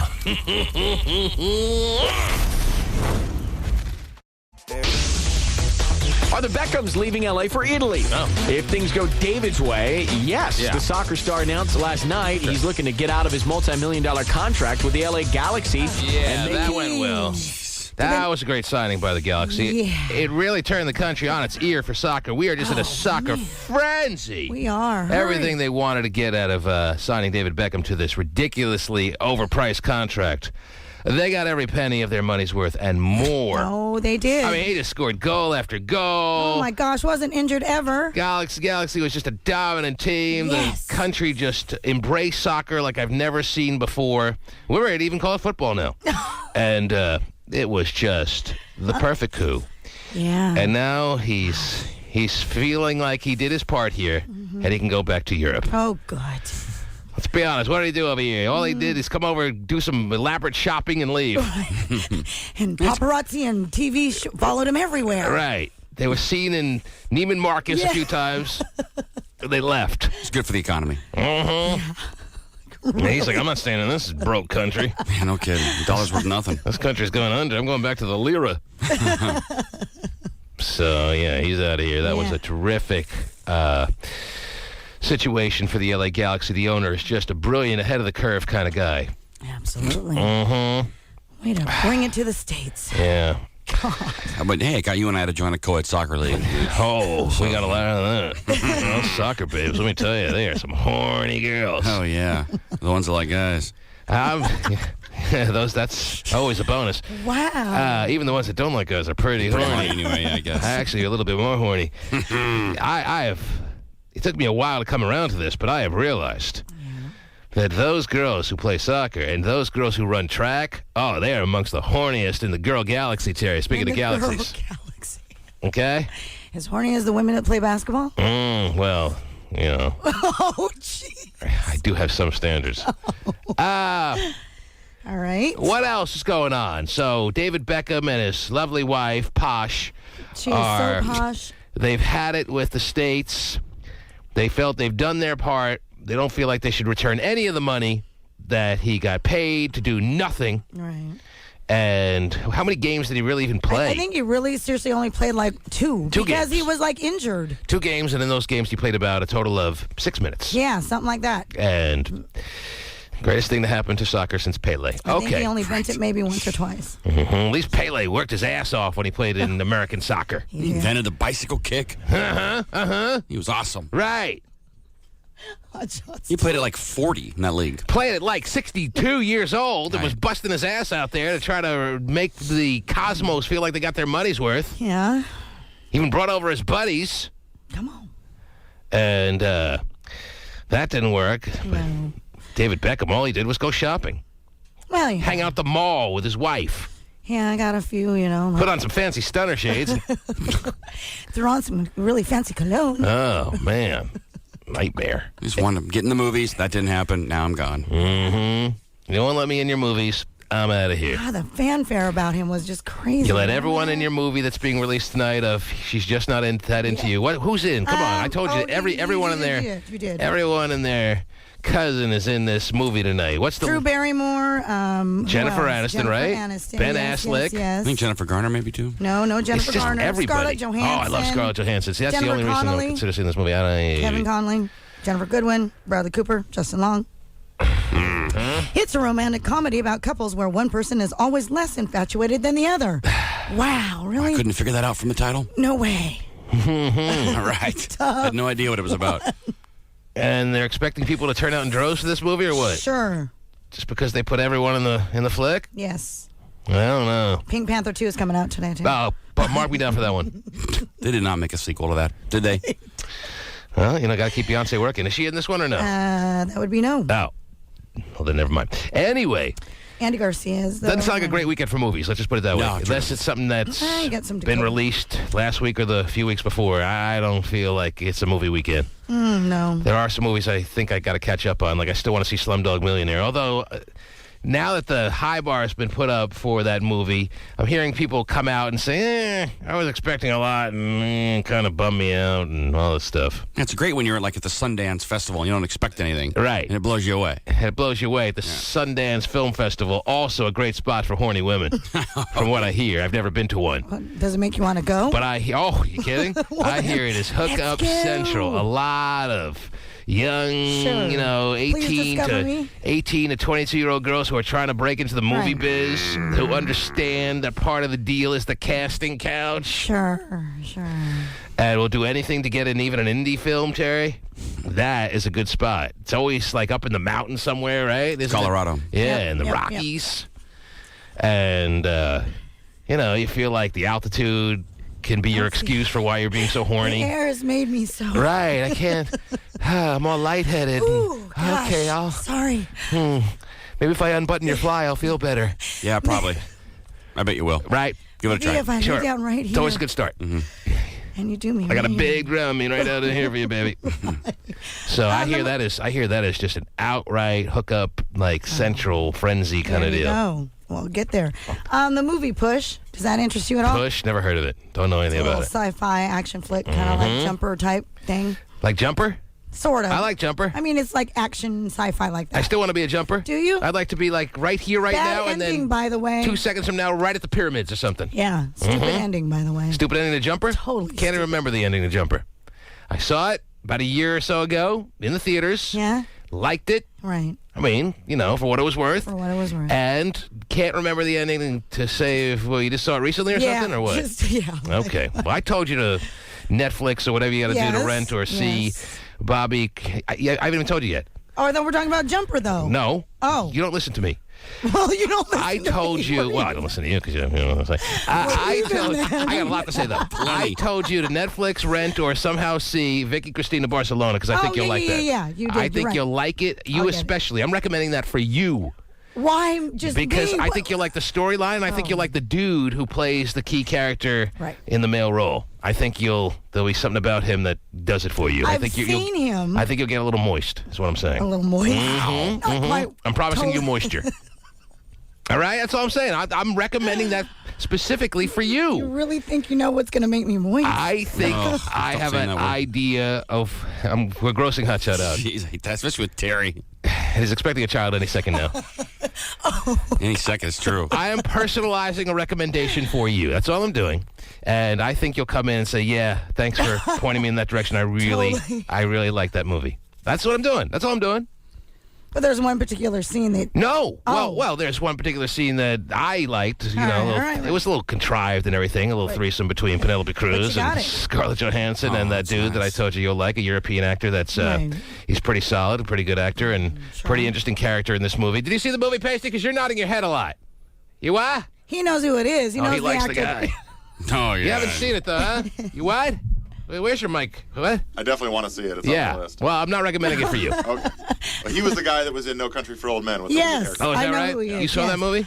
No Country for Old Men. No, I know who the actor is. Oh, all right. I knew that he was in that. He was... Okay, so you haven't seen any movies. You don't see many movies. Well, you see a lot of movies? do. You don't really see many movies. You see a select little grouping of movies. Well, I do and don't. You have Netflix, though, right? Yeah, I do. Okay. And doesn't Netflix have like streaming now that makes it easy to get just about anything? If you have an Xbox 360, yeah. Oh, do you have an Xbox? Yes. All right. Well, I sit up in your little son's room and and watch. Yo, D, Vicky. move on over. I gotta go watch. Yeah, this movie. come on, D. Let's watch.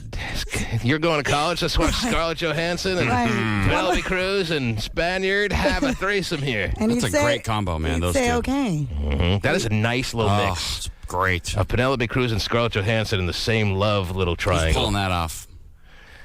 No one. I'm just telling you. All right, I gotcha. I don't often say, Terry, I am handing you this movie specifically to you because it's my recommendation to you. I will do that then. I'm not telling Hotshot to go see it. No, because he doesn't want to get moist and he doesn't like that word. He doesn't feel comfortable moist. And he always runs for a towel. I'm telling you, Terry can sit there and enjoy her moisture. Right, she's used to it at her age. I don't know if he'll love the movie from beginning to end. I think he'll actually like it. I think he'll think it's kind of funny. But I specifically think that it's right up your alley. All right. All right? Gotcha. It's like a White Love Jones. Let me just put it that way. I can't go that far. No. Anyway. Next Friday, Friday the 13th. She'll never watch it. She'll never, just to spite me now. Will. Jeez, I will. I'll ask her once a month for the next, however long, and she'll be like, no, I haven't gotten around to it yet, and it'll just frustrate me. I recommended it for you. Why aren't you going to see it? I haven't gotten around to it. I promised you moisture. I don't need moisture right now. I got all the moisture I need. She'll just sit there and frustrate She'll me never now. see it. Of course not. It's like Donnie Brasco and me. I'll never see it. Yeah. Yeah, let's talk how many movies you've recommended a Hotshot. I recommended Donnie Brasco to him back in 97. I know. Even though it came out in 99? Well, it came out in 97. Oh, did it? All right. Yes. Or 96, actually. Really? That's that old? Oh, yeah. Oh, wow. You know, Johnny Depp has been around a little bit of time now, and before now it'll be food for us. That's right. It was so good in 21 Jump Street. Pasty, find out when Donnie Brasco came out. I'm saying 1996/97, definitely no later than 97. And Hopscotch here is doubting that to some I'm small not doubting degree. it. I don't think I'll ever see it. Mm-hmm. Well, you're going to miss a great movie, that's all. Because of your refusal. Yes. He text messages me over the Christmas break. I'm on a Disney cruise, and I get a text message saying, I'm sitting down watching Back to the Future for the first time in my life. That was awesome. I'm like, you finally came around? Yeah, took me this long. I have an HD for free on Netflix. I'm in. All right. Mm-hmm. Okay. Yes, Pasty. The Academy Award nominated film came out in February of 97. 97. Yep. So right on the borderline of 96, 97. Right. There you go. Forget about it. But that is definitely a very good movie. Mm-hmm. Forget about it. Right. That's what bothers you. You don't like the kind of all that. Yeah, like New York street slang. Yeah, well, yeah. More the cliche New York street slang. This movie is not. All right, whatever. You just sit back and like the whole Sopranos routine. I'm not really into that. First of all, it was Sopranos before Sopranos. Not like they ripped off Sopranos, but anyway. But yeah, you're right. That whole it's a different angle. Anyway, and you're a Pacino fan. I don't get it. But I want to see Pacino be a badass. He's kind of a sad sack. That's what makes it so good. Yes, he's in like the low totem pole kind of role. Do I need that? Well, you've seen so many movies where he is top dog, Godfather. Love it. I want to see another. And every Scarface. Every time he plays a role, he's always kingpin. Right. This is one where he is just a button. Just a hired help. Mm-hmm. Yeah. And that's okay. He does it well. What else is going on in the world, Terry? This might... Something original. Yes. Paul Walker, who is now... so handsome. Well, actually, he does look pretty good in the new Fast and Furious movies coming out, too. He's in the new one? Yeah. They brought everyone back. They brought everybody back. Right, because everyone realized, okay, we got nothing without this little movie of ours. Sure enough. It's not like we're being asked to be in all kinds of dramatic roles. Right. So let's all go back and do what we do best, and that's Fast and the Furious Part 6. Yeah. What part are they up to? 4? I don't know. This has got to be like 4. 3 or 4. 4. No, it's definitely... No, wait. They did 3. Fast and Furious, Tokyo. This is 4. Is this 4? Yes. Okay. I'm keeping up. Good. And why? What about him? He is now engaged to his 19-year-old girlfriend that he's been dating for 3 years, and mind you, he is 35. I was going to say, he's got to be at least, Jasmine is 19. I was going to say he must be around 30. He's 35, and he's engaged to a 19-year-old. Yes, been dating her since she was 16. Now, you're saying it with a little bit of scorn in your voice, and isn't it ironic that flashback 24 hours? No. Know exactly what you're going to say. Of course you do. Madonna and the 22-year-old. Oh, boy. Did you unravel me? First of all, she was 16, so he's a damn pedophile. Oh, jeez. Okay? He was, 32? Oh, man, that was tough. 35 minus 3. Pedophile right about now. All right. And really the difference between They were just friends when she was 15. Whatever. All I can say is this. You were totally on board with a 50-year-old Madonna with a 22-year-old looking like he's 15-year-old Brazilian model. And now 24 hours later, you want to condemn Paul Ass Walker for being with a 19-year-old soon-to-be wife. Hold up. The only thing I'm condemning is the fact that he's been dating her since she was 16. I heard that Sick part. Sick and twisted they pedophile. Were just friends back then. Kind of like Miley and her boyfriend. And as soon as she becomes legal, then they'll start having sex. Right. That's the way you do it. Is that, or at least that's the way you tell people you're doing it. All right? Again, now you don't find the Madonna and 22-year-old dude gross at all on any level? You don't think that's just really creepy and gross that she's a 51-year-old woman? You got to look at Madonna. She looks freaking awesome. Mm-hmm. I mean, it's not. Oh, so that's the criteria. If you're a 50-year-old woman, and you don't look awesome or you don't look good, then you have no business going out with a 22-year-old. Not at all. That's kind of what you said. No, that's actually exactly be careful with your words. No, it's not exactly what That is what you said. Maybe it's not what you meant, but it's what you said. And if I didn't just clarify it, that's what people would have taken that as. I'm looking at the Hollywood aspect here. If we're talking Paul Walker and Madonna. Okay? Yes. Madonna, we all know, has so much star power that, I mean, even if she went out with a 19-year-old, everybody would be okay with it. But my aspect on this, I'm not asking about everybody. I'm asking you. I'm not. Am I sitting here polling the audience? No, I'm asking you. But since you brought it up, we can poll the audience. Do you find it gross on any level that Madonna, 50/51-year-old woman, is having sexual intercourse, hanging out, making it all clear that she is the girlfriend of a 22-year-old man? Yes or no? For me, is it gross? Yes or no? Yes or no question. Are you gonna let me speak? It's a yes or no pen book. Come on. For me, on a personal level, it is nothing that I would ever do as a 50-year-old woman. Mm-hmm. Because I do have a. That's not the question. Issue. Yes or no? Oh, Jesus. No. The answer is no? No. Not gross on any level. All right. No. Question asked and answered. There it is. There you go. You happy now? Is the Paul Walker 35-year-old man with a 19-year-old girl gross on any level? Yes. Well, that is just the most absurd double standard. No. But I'm not going to argue with you about it, so whatever. Because you don't like to argue. I love to argue. I love to argue. Oh, you do love to argue? I do love to argue with you to a certain extent. Oh, until you feel like... You know what? Yeah. I've been with you. All right, Paul Walker's getting married to a 19-year-old. That's according to I Star. bet she looks pretty good. Her according name to the is Star? Jasmine? Yeah. Or according to Star and Star's mom? Star magazine. Oh. Star's mom. According to, I just had someone come up to me the other day say, "What happened to Star's mom? I miss her." I think I saw her at a bank maybe a few months ago, but I wasn't sure if it was her. She's around. Really? Working at it, or No, she was a customer. What was I doing at a bank? Well, I go No, in from time in to the time. South End because they live in. Yeah, that is. I was in the South. Oh, really? I have my reasons, Terry. Ooh, okay, I want to ask. Any cash in the South End? Nothing good ever comes of it. Okay. So you were in a bank in the South End. You didn't have a bandana on or anything, did you? Probably. Yeah, more than likely. Why? When does he never? Handing the teller a note, or? Oh yeah, no. Not I had a that. ski mask though, if that helps. Oh, okay. Not that kind.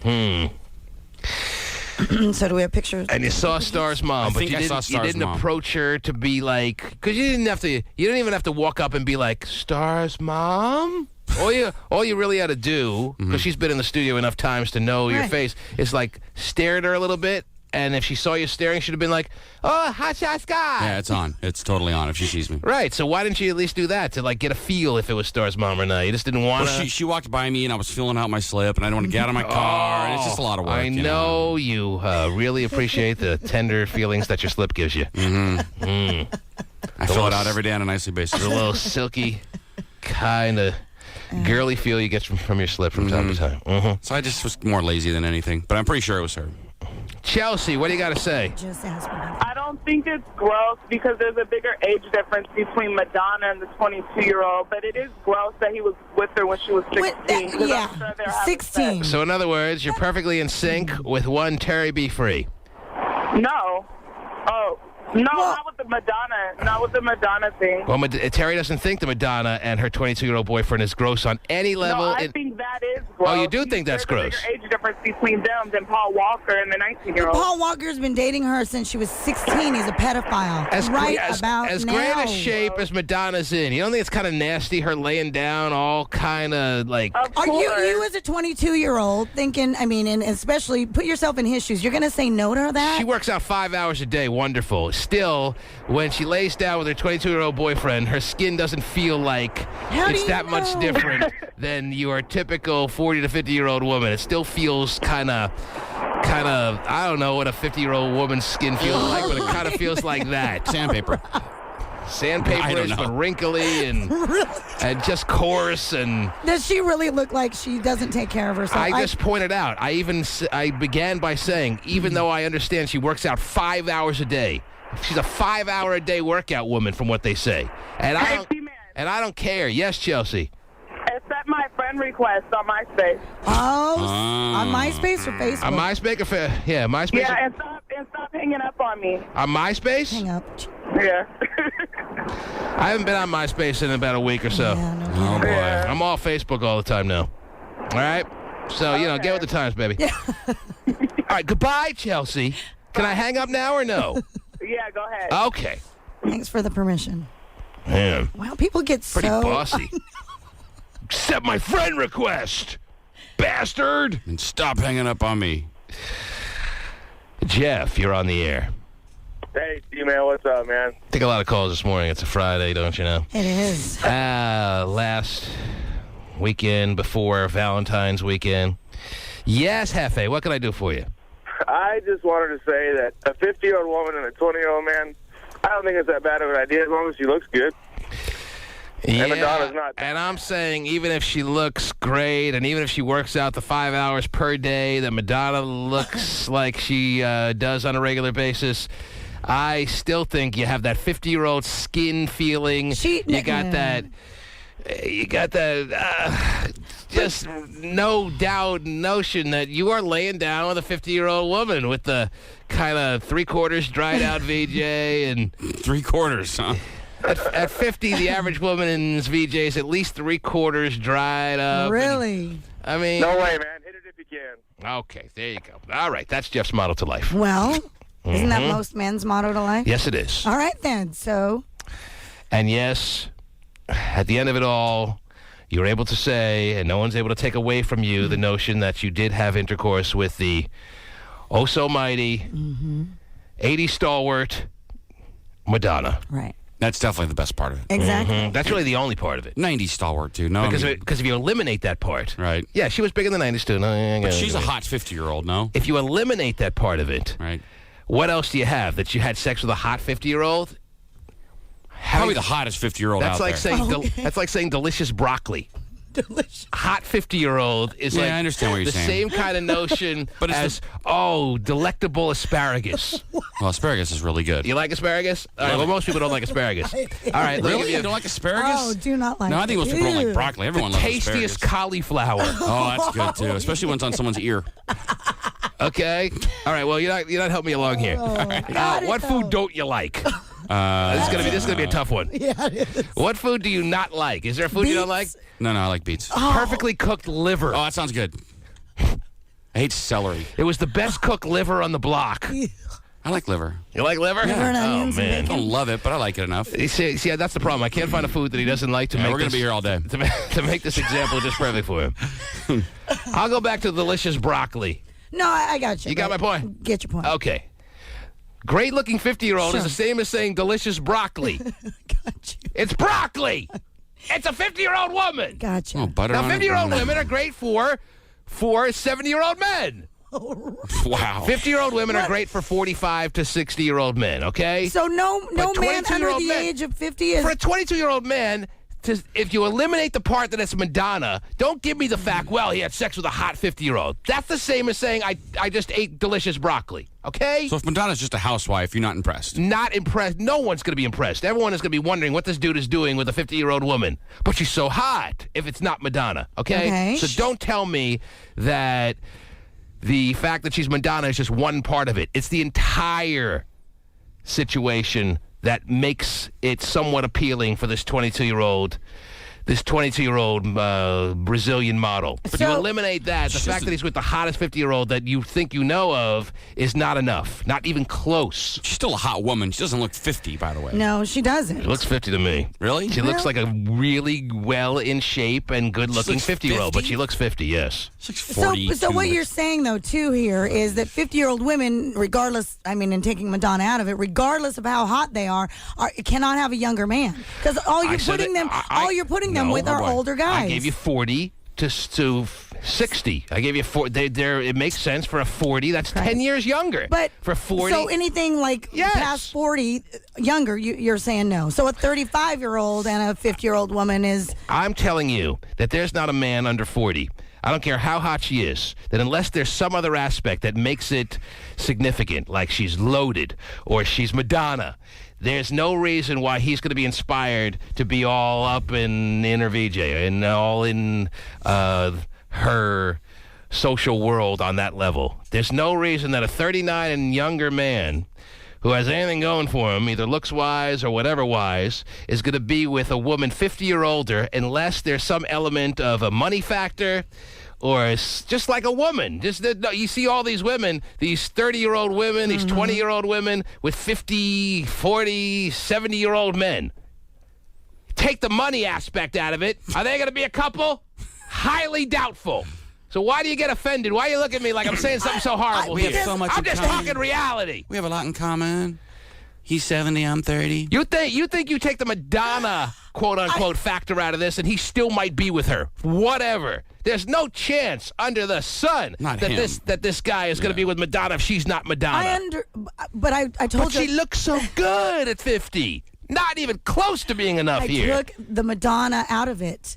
But my question was, a 50-year-old woman getting anything younger than 40... I think I'm being really gracious by saying a good-looking 50-year-old woman can get a 40-year-old man.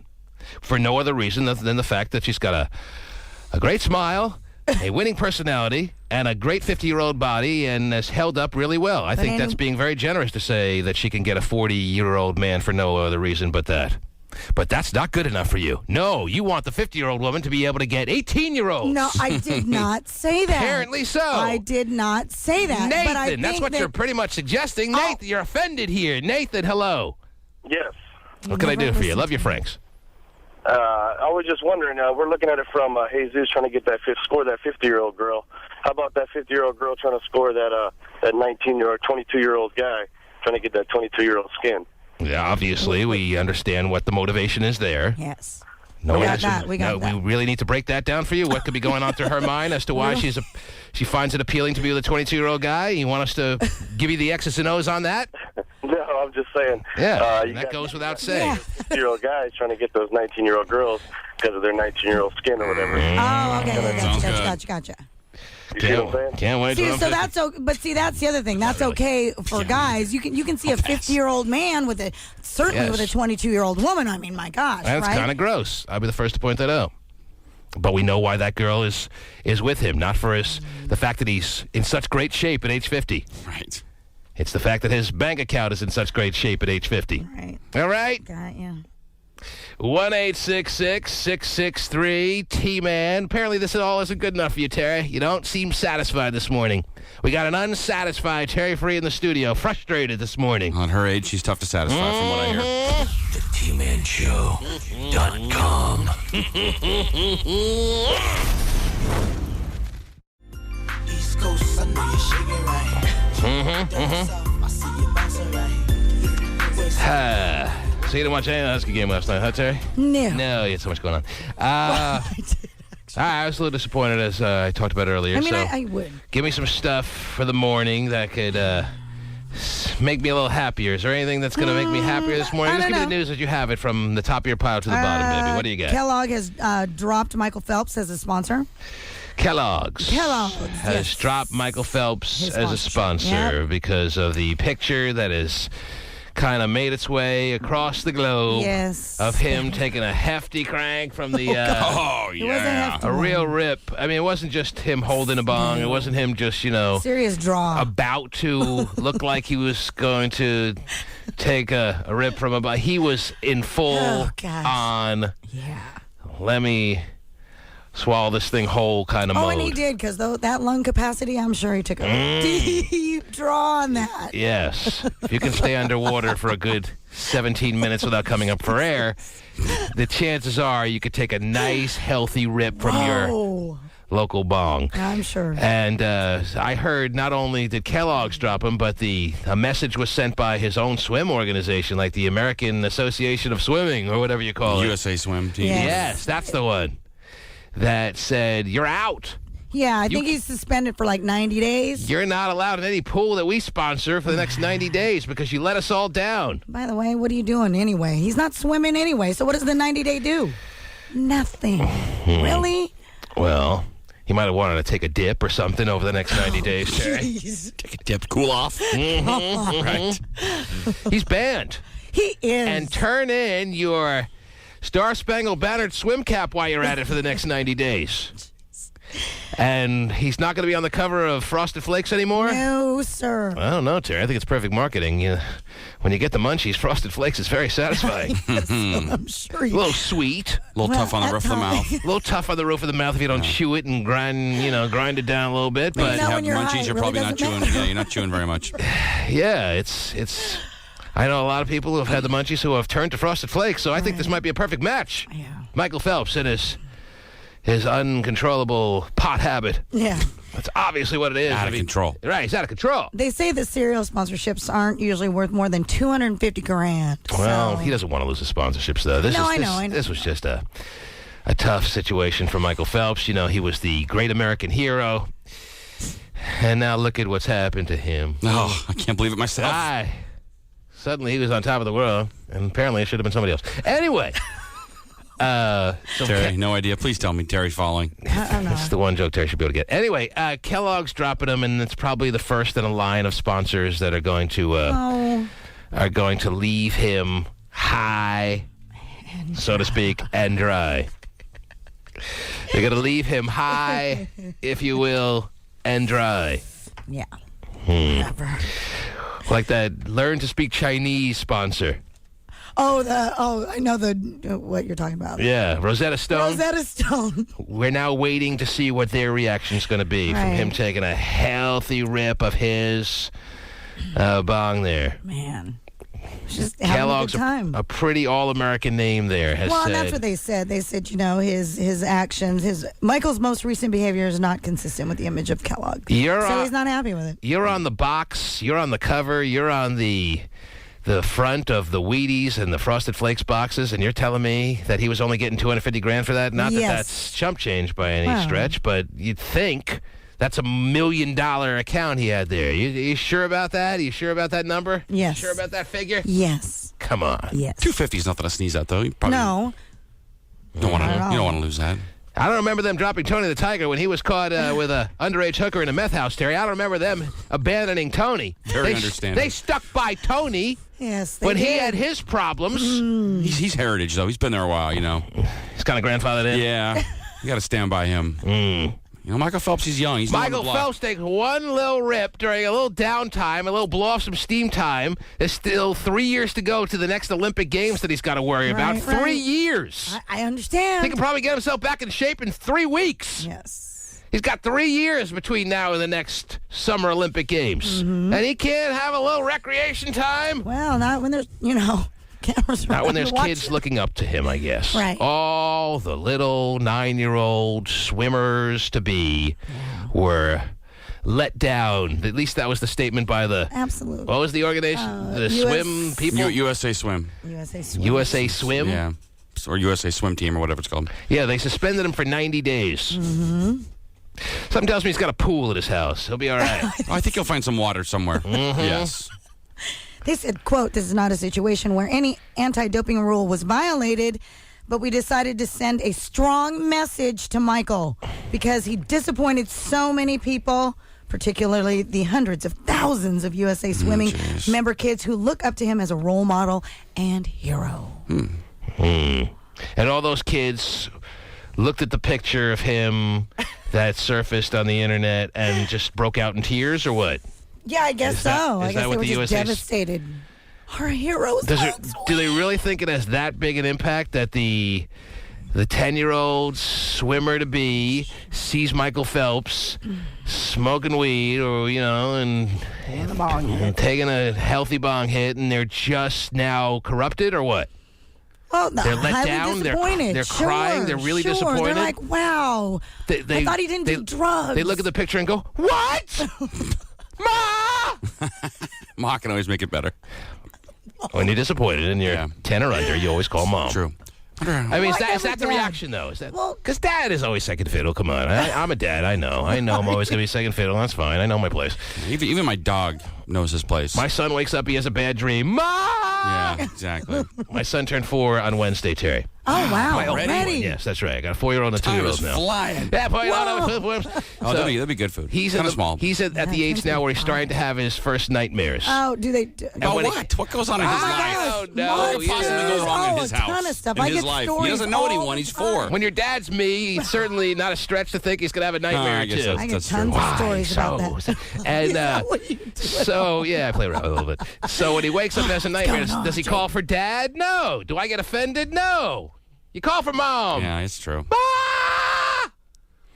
And that's what I imagine that is that what you're telling me? Do you think that the young newbie in the swim world, little 10 and unders were feeling when they saw Michael Phelps taking a bong hit? Totally disappointed. I think we're overstating it a I little think bit. This notion that every athlete that's good is some ridiculous-sized role model, I think, is so overthought. And you're probably right, but the thing is, too, is that media hypes it up as him being the golden boy and this, that, and all these accomplishments, and nobody really takes into consideration that he is just a, 22, 23-year-old dude, college student, and that's what you do. When I was in junior high and Charles Barkley was still playing for Philadelphia, and he spit on a fan at a game against the New Jersey Nets. Awesome. I don't remember going, Ma! I'm never playing basketball again. Yeah, I don't remember being corrupted or bothered or even remotely moved in any negative way by the fact that he hocked up a loogie and spit on a fan, Terry. Oh, my gosh. So wait a minute. When you heard Lawrence Taylor did coke, you didn't run out and try it because he did it? He's good at football. Maybe I'll do it too. But see, you also have to remember that what Michael Phelps did, it brought so much attention to the swimming world, and and we talked about that. Yes. And he was the golden child, and he was the All-American boy, and he was the perfect at that age, specimen. He was such this ridiculous role model that he has to feel the pressure for the rest of his life to, if you're going to do your pot smoking, please don't let anyone be able to take a picture. You think? You can't do anything without anyone taking a picture these days. I know. Everyone's got cameras now. So hide in the closet. Maybe he wants to take a draw, whatever. Maybe he wants to live the life the way he wants to. I that's get fine, it. but he can't be with Kellogg's. Is that Can't be with Kellogg's and is now suspended from swimming with USA Swim. Mm-hmm. I wonder how USA Swimming described the underage DUI he got. I wonder how they explained They that to the really didn't kids, say huh? much about that. That's not a big deal? Well, he had that happen before he won the 9 gold medals, so that's forgotten. Yeah, he got a DUI about 3 years ago. But that was all forgotten because the accomplishment followed that. Okay. So if you do well at the Olympics, it's forgotten. Yes. All right. Well, he did not well at the so much. Olympics, and now he's the perfect person, and he's supposed to live his life that way. All right. And until he is caught screwing up, we're going to think he's the perfect person. And we found out now that we know he's not the perfect person. he's 'cause he not just got- exactly squeaky clean, if you think of it that way. And he's being dropped like a hot potato now. I thought this story was just going to go away, but it kind of seems to have legs for some reason. It's building. it's They want to ridiculous. press charges. Yeah, what's the They deal? want I him don't to be thrown in understand. jail. And they can't, by the way, right? Let's kill him. Lynch mob. Stone him in the middle of the courtyard. It's building momentum. You know, why? I don't know. I thought it would just go away. I did too. You should have done it. It was really stupid when Yeah. you're him and whatever. Move on with your life. Didn't seem like the biggest deal in the world, but every day that passes now, it seems like it gets a little bit bigger. Yeah, why? The violation that he committed there. Michael Phelps. All right. I don't even know. But I understand what Hot Fudge over there is No, saying. I do He's saying too. I Some do too. stories you think are going to be big deals, and they don't turn out to be. Right. And then other stories you think is, a whole lot of nothing really, and it'll just be a one-day story, and then you'll forget all about it. Right. And for some reason, they just build in momentum. Yeah. And this one seems to be getting a little bit bigger every day. Right. I know that's the way you like it, Terry. Yeah. So, Michael Phelps, I guess, has no one to blame but Michael Phelps. Oh, is that how that works? What else is happening, Terry? Interesting new little study came out. It says 22 to 50% of office romances actually lead to marriage. What percent? 22 to 50%. That ain't Office right. love turns into marriage. Mm-hmm. Yep. I've had my mild share of office romance. I won't tell you what that. Come on. Give me some initials. I have had my small share of office romance. I can I only have been think of maybe one. I've been very aware that these things are much more delicate than most people realize that they are until it's too late, okay? Right. So I have had the ability to look around the curve like most people in this world aren't able to do until it smacks them right in the face, Terry, and realize that those are very potentially dangerous situations unless you're prepared to move from one job to the next. Just like having a relationship with someone who lives in your apartment building. Unless you're prepared to leave your apartment and move somewhere else. Mm-hmm. Just like having a relationship at the gym you work out at. Unless you're prepared to switch gyms. Right. You better know what you're getting into when you start getting sexual with someone that works out at your gym, lives in your apartment building, or even works in your office. Right. But in these mild little occasional, back in the day, office relationships, yesterday, that I've had, Terry. I have never even remotely pondered the possibility that it could end up in marriage. And you're telling me that 1/4 to 1/2 of office romances end in marriage? I am telling you. What percent of those end in divorce after they end in marriage? 95, T-Man. I just read. Because I know of a specific office romance that I was surprised turned into a marriage, that now it's being bandied about is turning into a termination of the marriage situation that I find also unfortunate. Huh. So I wonder, I can't believe that's true. Well, let me ask you this. Is sex in the storage room, is sex in the supply closet, is that considered office romance or no? Well, yeah. It's interaction. It is, I would say yes. Well, maybe that's not considered romance, quote unquote, because I can't imagine that just hooking up one night with a coworker in a closet leads to, that's part of the pool of candidates that you have to factor in that leads to marriage. I mean, you didn't fall in love with the 40-year-old woman in the price closet that you were bending over? Come on. Well, I was just a listener. People hook up all the time at the office, Terry, and you can't tell me that all of all the hookups in the offices of America and around the globe, that 25 to 50% of those lead to marriage. It kind of makes sense. So that's like your only outlet for social, for a social life. Well, and you guys have things in common, so you have a lot to talk about. So you just kind of find a mutual bond there, and the next thing you know, besides doing it in the closet, you're doing it in your car. And in that same vein, Terry, Odie, I love that name. I know you do too. In that same vein, Terry, how many office romances are breaking up marriages? Huh? I do not have a stat on that. Oh! I wonder how many little office, very professional co-working relationships that then morph into we can't keep our hands off each other.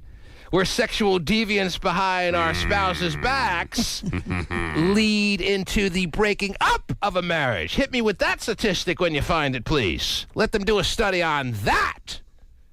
All right. But until that comes out, all we have, which I still find a little peculiar, is your stat this morning that what percent again? 22 to 50%. That's a pretty big range, by the way. Wow. What is it? Is it 22 or is it 50? 0 to 100% of office romances lead to marriage. There was actually, it was combined more than one study, so that was the... So these are multiple studies. That was the window. Well, the studies tend to vary then. Yes, they do. In some studies, the number is 22%, and others it goes as high as 50%. Correct. 22 to 50% of office romance. Again, I want romance defined because I don't think a one-time hookup at the office Christmas party is necessarily considered part of the grouping of the people that they studied in office romance categories. The romance. So I would consider romance category as not only the hooking up the one time, but from that one time But possibly. you are factoring in the one-time hookups. Sure. So you go out for a little happy hour with a group of your coworkers. Right. You take down 6 kamikaze shots, even though they're very fruity and don't do that much for you. It takes its toll over time. Sure. And all of a sudden, Lori in Human Resources is starting to rub up on your leg. And you're not going to... Right. Of all the departments to be hitting on you, probably not Human Resources. All right, maybe example. Yeah. How about accounting? Yeah. All right. Yeah. Accounting They always seem like they want much it. better. Yeah, because their life is so boring. Madison in accounting. Madison. Oh, she sounds hot. She sounds young, too. You like Madison? Oh, yeah. Madison's better, too. Yeah. Haley in sales. Yeah. Oh, I like Haley. Yeah. Haley in sales, Terry. Go with him, Haley. How about a Megan? Is all of a sudden giving you the F me eyes because, first of all, she was cross-eyed to begin with. And second of all, she's getting really faded. Yeah, but now that I'm drunk and I'm cross-eyed, now she looks normal. You know when you look at her, it's on, Terry. Right. Gotcha. And you never considered any even remote possibility of having sex with her through all the time that you worked with her in the past. But for some reason, you look at her right now and you just know that it's on. No, I've considered having sex with everyone in the office. I have a question with this scenario. So that's not a realistic scenario? No. I have a question with this scenario. All right, go ahead. What's your question? I'm not done with my scenario yet. I know you're just not. wait. Well, go ahead. No, go ahead. My question is, yes. Even though you're after work and happy hours, is this still a question regarding Haley in sales? Yes. Okay. Haley in sales. Yes. And you in, Me? Well, all right, me. Me and Haley's giving me the FBI. Yes. I don't blame Haley, Terry. Isn't there She's not even getting better than this. Isn't there some kind of flirtation leading up to the happy hour? No, that's the point. That's what I'm. That's the point. I mean, maybe you might have detected something at the water cooler back 2 months ago. Right. Maybe, you're at the same vending machine and, it gets Haley a little turned on just to look at a Snickers to begin with. So you might have picked up on some vibe, but you really weren't counting on anything there. But all of a sudden, you went out with 9 people for a little happy hour situation, and Haley in sales started doing, a couple of Jaeger bombs, maybe what are fruity drinks that girls drink all the time? A Cosmopolitan or two. And a lemon drop. A lemon drop. Appletini, yeah. Midori sour. No. And she's getting faded, and she is really starting to throw you the vibe that it is on. Now, are we eating any food at happy hour? Oh. No, I need to know. You're having the discounted apps. That's what I'm wondering. I love it. The half-price apps? Yes. All right. So you're having some calamari. Oh, why did I do that? You're having a couple of chicken skewers. Oh, yeah, a little peanut sauce. You're having a couple of coconut shrimp. Oh, love them. And you can't help but notice that every time that Haley in sales bites into one of those coconut shrimps, she's tearing it off. Or takes the skewer in her mouth. She's taking those teriyaki bites and she's ripping it to shreds. Oh, I got a little shrimp for you. And you just know that she's sending you the word that it is on. My stomach hurts. But here's the point. You hook up with Haley in sales that night. Yes. You take it to your car, and then, you try to do the classy thing, and you take it to the Red Roof Inn. And, right. And you just violate each other 9 ways to Sunday. Right. And then the next day at the office, she wants to ignore you, and you're perfectly okay with that. Oh, yes. Okay, because she's embarrassed for what happened, and you were with a fat guy. You were with a fat guy. And you don't care that she's embarrassed. And my question to you is, and they never really talk to each other much after that. As a matter of fact, they do their best to avoid each other without making it so obvious that they're avoiding each other. You see what I'm saying? I do. Does that count amongst the people that were factored into the statistic of 22 to 50% of office romance people wind up getting married? Are they part of that statistic, yes or no? I'm going to say yes. I don't know. Because, listen, I think it's maybe the lower end, maybe the 22%. But that means you have to consider what Haley and Fat Bob did as romance. You consider that romance? Does that qualify as romance? Yes. That qualifies as romance? Because even though... he's so romantic, Bob. Give me some more romance. My even though... you're so hot tonight. Listen. Even though at this moment in time... never act like this, Bob. Right afterwards, they're a little uncomfortable. Eventually, things will mellow out, and they'll start talking again, and then the vibe... No, the vibe never comes back. Yes, it will. It's my scenario, Terry. It's my hypothetical. And I'm telling you, the vibe never really comes back. It was a one night only thing. I mean, they were as hot a couple as any two have ever been for one night. But aside from that, there's really never been any detectable dead on. I'm sure that she's... feeling any sparks, and I'm sure that I'm feeling sparks. There's never been that kind of day. It was a one-day situation. Is that romance, yes or no? So you're having trouble answering yes, no. no. Because I can't see that as being... Oh, that happens plenty of times, Terry. This is a scenario that is very common. Where no one gets any feelings at all? See, and that's the thing. I think or they deny them. Well, they may deny, but eventually, that's my deal. Eventually, it comes back around, and it has to be... Because you're in that office too much. Well... together. No, there are revolving doors on every company these days. People come, they go. Well, that wasn't part of your People scenario. hook up all the time, and then they just deny that they ever really felt anything at all. And maybe they did, maybe they didn't, but it never amounts to anything because they both really don't want it. This is regular occurrences. And I'm telling you, that's not something that qualifies as office romance. That's just two coworkers hooking up because...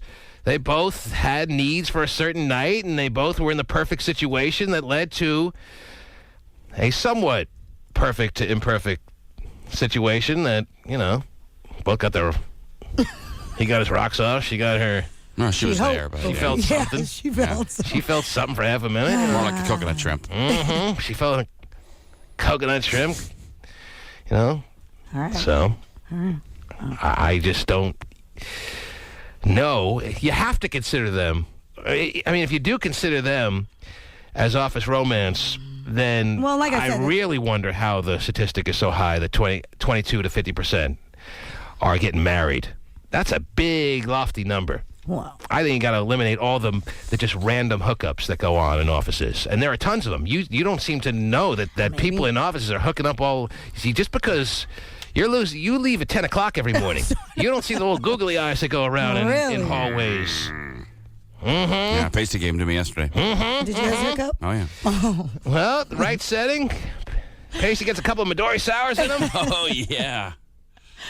All right. So, I wonder if this is going to be encouraging or scary to people to hear that 22 to 50% of office romances end in marriage. Is that going to encourage the average guy or... the average woman who's going to work right now? Oh, good, because I was really hoping that it would lead to something with Tito in the mailroom. Tito in the mailroom. You in the mailroom. I don't want to just be a temporary girlfriend for him. I want to be something serious that could potentially lead to marriage. Is that getting her in a happier mode headed to work this morning, or is that like, I don't want it to be that serious? 22 to 50% of office romance ends in marriage. Yes. No way. Wow. Can't be right. Yeah, we know of a couple, though. A couple, 3. We do know of a few. We do. Yeah, we do know of a few scenarios like that. Well, but like you said, one of them is gone. Maybe one of them is split. Well, yeah. But that doesn't count, though. They still were married at one point. Still got married. Yeah. Still factors into the statistic. Yeah. of romance that leads to marriage. I can think of 2. Yeah, I can think of 2. I don't know who the Well, we don't have many people that work here. We have a smaller office than the average place of business. Yeah, but when it was... We have a staff of like 60 at most, or if you fast forward to like next Friday, it could be 40. Yeah. But when we had like a staff of 150. Please come into my office. When we had a couple months larger ago, it was staff. 80. Yeah. That's what I'm saying. Diana, real quick, you're on the air. What's up? I just want to tell Terry that, come on now, she's always trying to look for, like, the best in people, and God bless your heart. Is that wrong? It's just not going to happen. The scenario that you guys are talking about, they're avoiding each other for a reason, because it was what it was. And they're both cool with that. They're both cool with it. Over it, Terry. You're such a sweet person, but you're always trying to see the best in people. It's just not going to happen. Just because they hooked up one night doesn't make it a bad situation. Just because did I say it was bad? They're cool with like. You guys were saying is, they were avoiding each other. Is that going to turn into something? No, that scenario is not going to turn into anything. They're not going out of their way necessarily to avoid each other, but they're certainly not trying to meet up at the copy machine anymore, okay? Exactly. And they're certainly not trying to be alone in the break room anymore. No. Or even in a situation in the coffee area where there's them two and one or two others. They want to avoid those situations, even if they're not going out of their way to avoid those situations. They're perfectly content with leaving it with a one-night thing. Exactly. No one got hurt. No fuss, no muss. No harm, no foul. There's a little muss. No one got pregnant. Maybe a little muss, and that's it. Yeah, so if you see her coming, you don't want to hurt her feelings by walking the other way, but you're going to go the other way, right? Party or whatever. It's just not going to happen. They're not going to get together. You appreciate each other on this level, the fact that no one got pregnant and no one got any STDs. So you're cool with everything. All right? Thank you for not, you almost say in the back of your head without ever vocalizing it, thank you for not giving me an STD, and thank you for not blabbing it to the entire office. Or an STD that hasn't quite formed yet. Yeah, thanks. I'm glad this whole thing didn't wind up on Front Street, and you know what? It wasn't the worst situation in the world. I kind of, when I think about it, it makes me smile a little bit, and that's where I'll leave it. But it's delicate because you can't be a jerk to her because she could, at some point make your life miserable. You got to treat her with kid gloves. Right. You can't just, take the project that she's working on and trash it. Right. And not expect her to be like, well, you got a small one. There you go. Oh, my nightmare. And how do you not even email me after that? I don't know. No, you don't want to antagonize her on any level at all. But in your scenario... And she doesn't want to antagonize him because men are just as capable of turning psycho. Psycho on you in that kind of emotional way. Absolutely. Men are more emotional these days than at any point in our history as a planet. And why is that? I know. Because we're getting more fruity with candy centers, yes. Soft generation. The pussification of men is in full swing. Jeez. I have discussed that for many a year now, that we are fully engulfed in a morph process, whether you feel it or not, where, as I've labeled it, the pussification of men is in full transition mode. Now, and you both qualify for that, right? Terry, I don't know what gives you that idea, but I resent you saying it. Just... What? 1-866-663 T-Man. Back after these words. TManShow.com.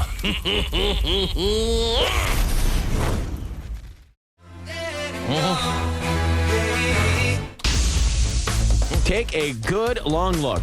It's Jessica Simpson without makeup. Oh, jeez. Glowing with what appears to be a fresh spray tan. The singer arrived at the Dallas airport on her way to a concert in Michigan.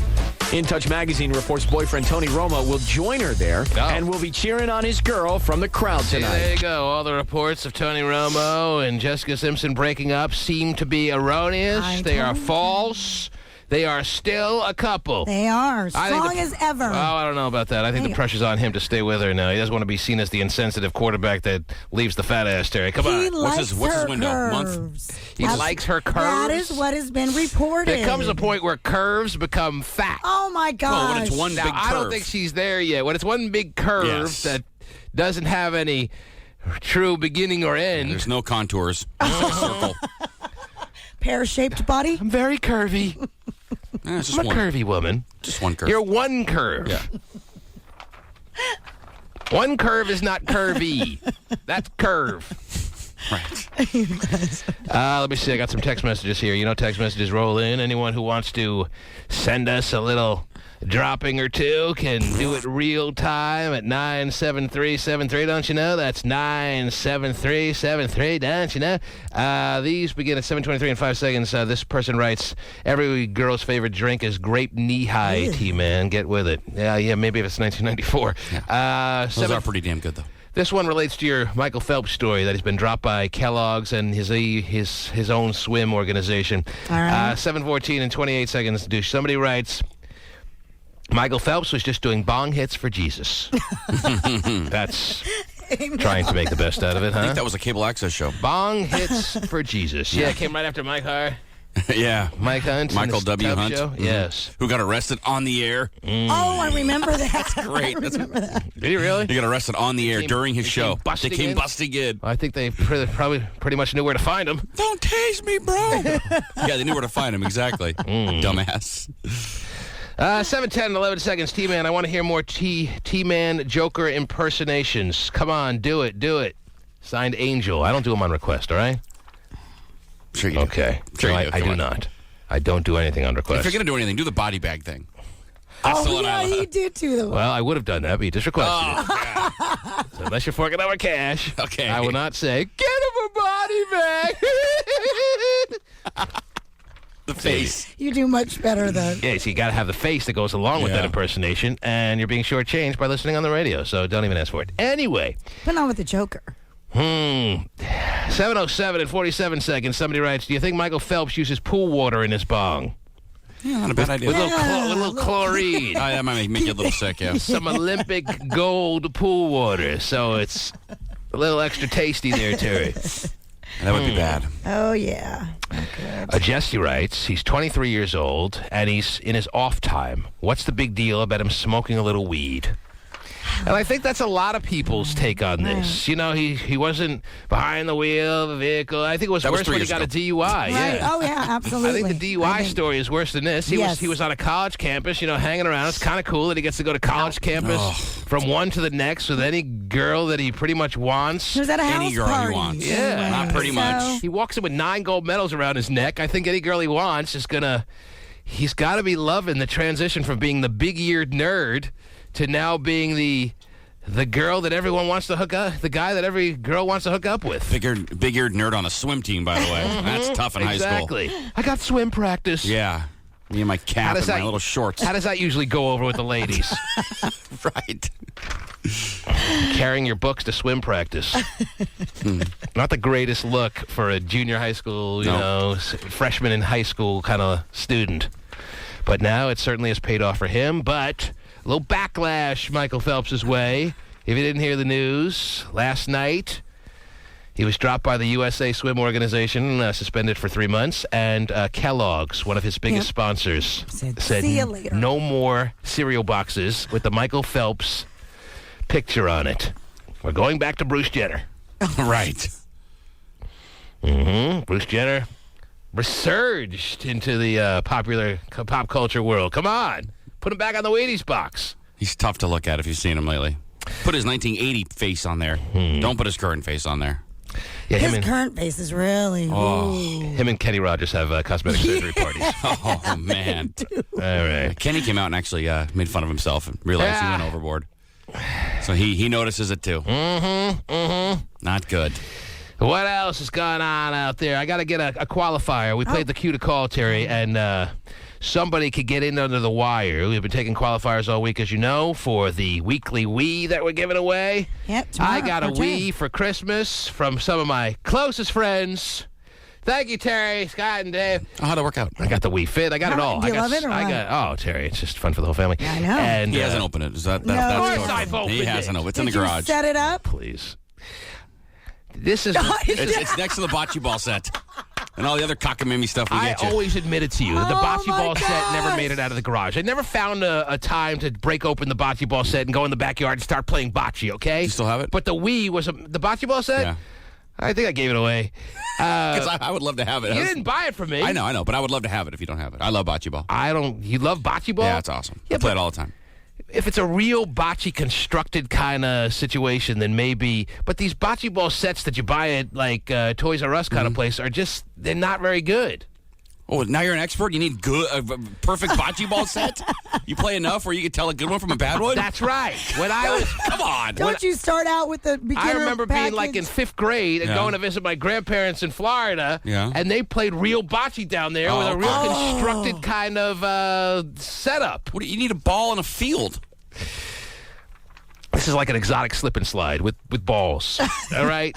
So I never really got into the bocce ball set. That doesn't mean I'm not going to break open the Wii. All right. Just but you haven't yet, right? Of course I have. Okay. Playing Tiger Woods in my what do you call it? The room Game room? House. Yeah, game room. Your house. How's the Wii Fit? It's wonderful. I don't really play much with the Wii Fit, but have the boys? with the Wii oldest? Fit, no. Yeah, because that's they a like, great game. They like the kid games kind of stuff, you know? We play them all. The bowling, ping pong, stuff like that. Good. All right? All right. Now, what? Don't get me sidetracked here. I wish you would. Every week, we're giving away a Wii, and people qualify all week long. Now, of course, you can get in under the wire here and qualify this morning and then win it this afternoon because, of course, Eric Flowers and the dream team of him and Dirty Harry Terry get to have the glory of giving away the Wii this afternoon. Of course. Heaven forbid they should make us the good guy for a second and let us give away the Wii, but no, that's not the way it's going to happen. This afternoon, the weekly Wii winner is going to be named sometime between, what time is Eric on the air, 3 and 7? I think 3 to 7, yes. Him and Dirty. So who wants to be a last-minute qualifier? Let me look for the first caller here. And see, I don't know who the first caller is. They're all ringing, so do I clear the lines? And give him a quick clear, because sometimes people listening online have a little leg up. We don't need that. It's Elusive J here. All right, let me clear the lines. We don't need Ace Jack winning. Clearing them all, clearing. They're all clear now, pretty much.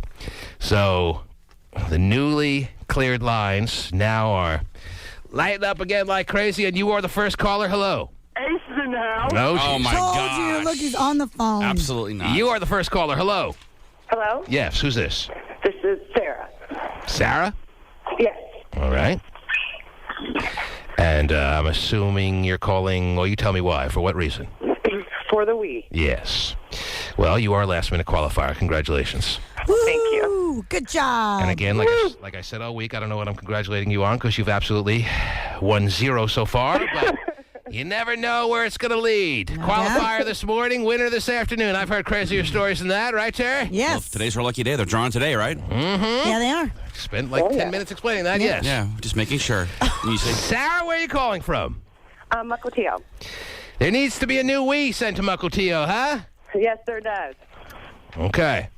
Well, we'll see what happens. If Eric and Dirty can spell Mukilteo, you'll get it. I don't think they have to spell Mukilteo to be able to give one away to Sarah and Mukilteo. All right. Well, I got to mail it to her. They can write it phonetically. Okay, good. And I'm sure it'll get there. Pasty, pick up on Sarah. There's your qualifier for the morning. 1-866-663 T-Man. Back after these words. TmanShow.com.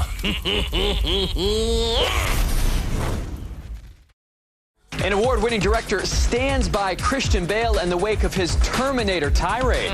This was the Dark Knight star's verbal smackdown of the cinematographer on the set of Terminator Salvation. I want you off the set, you prick! What the are you doing? And now the wrestler director Darren Aronofsky is standing up for Bale, telling the BBC at the UK Film Critics Circle Awards last night the F-bomb fit was reasonable, saying, "I think he was right. I don't think he was out of line." Oh my God! All these people are coming out defending Christian Bale now. I don't know how he has all these director types and stuff coming out and saying, "Hey, with my years in the profession, I can tell you that this was okay." The tirade, we played it a couple of times at least this week. It speaks for itself. We don't need these experts coming out and telling us what we heard. I know. We heard 4, 5, 20 minutes of it. Yes. People aren't that just unable to break down what they heard. It stands for itself. He's an ass. Oh, no, you don't get it. Let me tell you what's really going on here. We heard it. I'm in the industry. I know. You don't. So shut it. Your unsophisticated ear can't understand this. It was perfectly okay.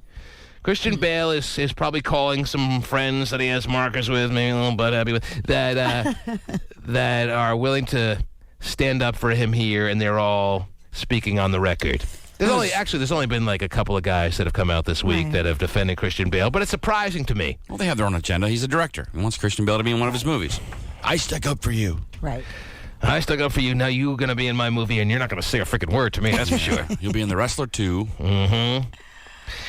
I don't know. I don't know why you'd want Christian Bale in a movie at this point. I was hoping he'd be ostracized from the business after going off on a guy who's barely even like medium rung on the totem pole like this poor guy was. But they said he's cinematographer. I mean, that's kind of big, right? Cinematographer is like, medium rung on the totem pole in the Hollywood industry. All right.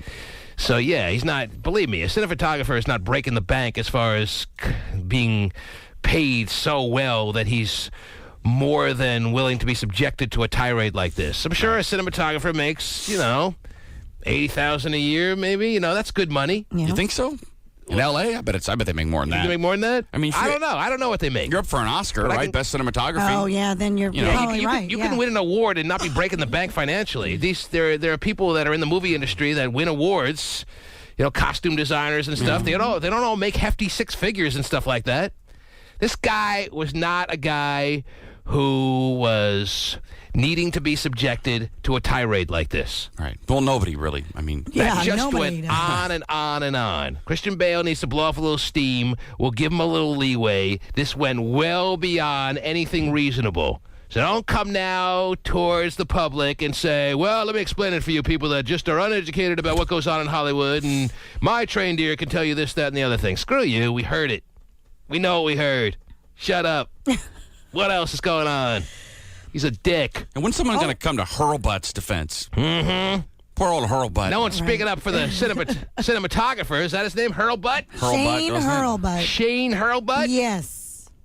All He's probably a nice guy, right? He was just checking the light. He wasn't like in the scene. He was just in the background. Who's going to have the guts in Hollywood to say, I can't wait to see Christian Bale. I'll walk right up to him and punch him in the frickin' face for what he made Hurlbut be subjected to. That was completely out of line. Yeah. Would love it. Who does he think he is? No one's come out and said that. No, nobody will. Nope. Couple of people are now defending Christian Bale. Yes. Interesting. He's a star. What else is going on, please? Got a weird story about a woman in England who carved her name into the shoulder of a man who she just had a one-night stand with. Yes, Pretty bizarre. We have all hooked up. If we're over 23, 24 years of age, we've all had a time where we realize we've hooked up with the psycho woman. I don't think we wake up with our shoulders bleeding. I don't think we wake up with a name carved into our back or our shoulder or our chest or even our calf. But now telling me that that's possible, Terry, I'll take that over like herpes or something. Yeah? If I have to have a one-nighter and the end result is either going to be, and I'm herpes-free, Terry, I'm proud to say. Oh, good. If I'm having a one-nighter and I am, you're telling me that one of two things has to happen. Either I wake up, and I'm assuming this guy passed out from some kind of comatose either drug or alcohol-induced situation. Yes. Because if he's not letting her carve. No. They met each other. They met at a bar, Right. getting their little drink on, getting a little faded. Oh, that's he hot. goes back to her house for a little one-night stand I thing. bet she was good. Gets it done. Bet she rode him like a bandit on the way out of town, Terry. Sure she did. Just brought her the ruckus like there's no tomorrow. He's passed out. He's passed out, and she's carving her name in his shoulder. Yes, he wakes up bleeding. She's knocked out next to him. Uh-huh. And so he just gets up out. So if she's knocked out next to him, then it's safe to say that what she did, she may not even recall. She may have been so, inebriated on whatever level that she doesn't even realize what she did. So maybe she's not as psycho as we first suggested. But what I was getting at is, if I have to have one thing happen as a result of my one-nighter, either I get herpes, and I'm herpes-free. I'm very proud of that term. Oh, yeah. I have to either get herpes or have some woman's name carved in my shoulder. Mm-hmm. I mean, that's going to heal.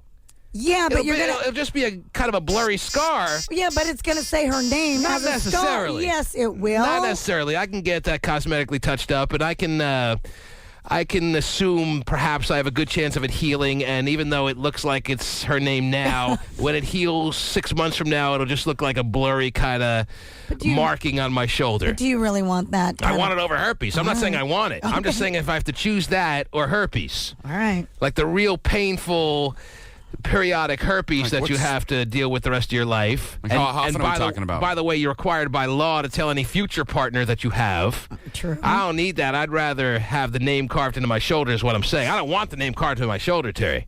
But over herpes, over an STD like herpes. Like herpes. I mean, maybe I take syphilis over the carving of my name because all I have to do is get a little penicillin and I'm cured. You're good. But if I have to choose between herpes and the name carving in my shoulder, I take name carving. Gotcha. Now, how often are the breakouts?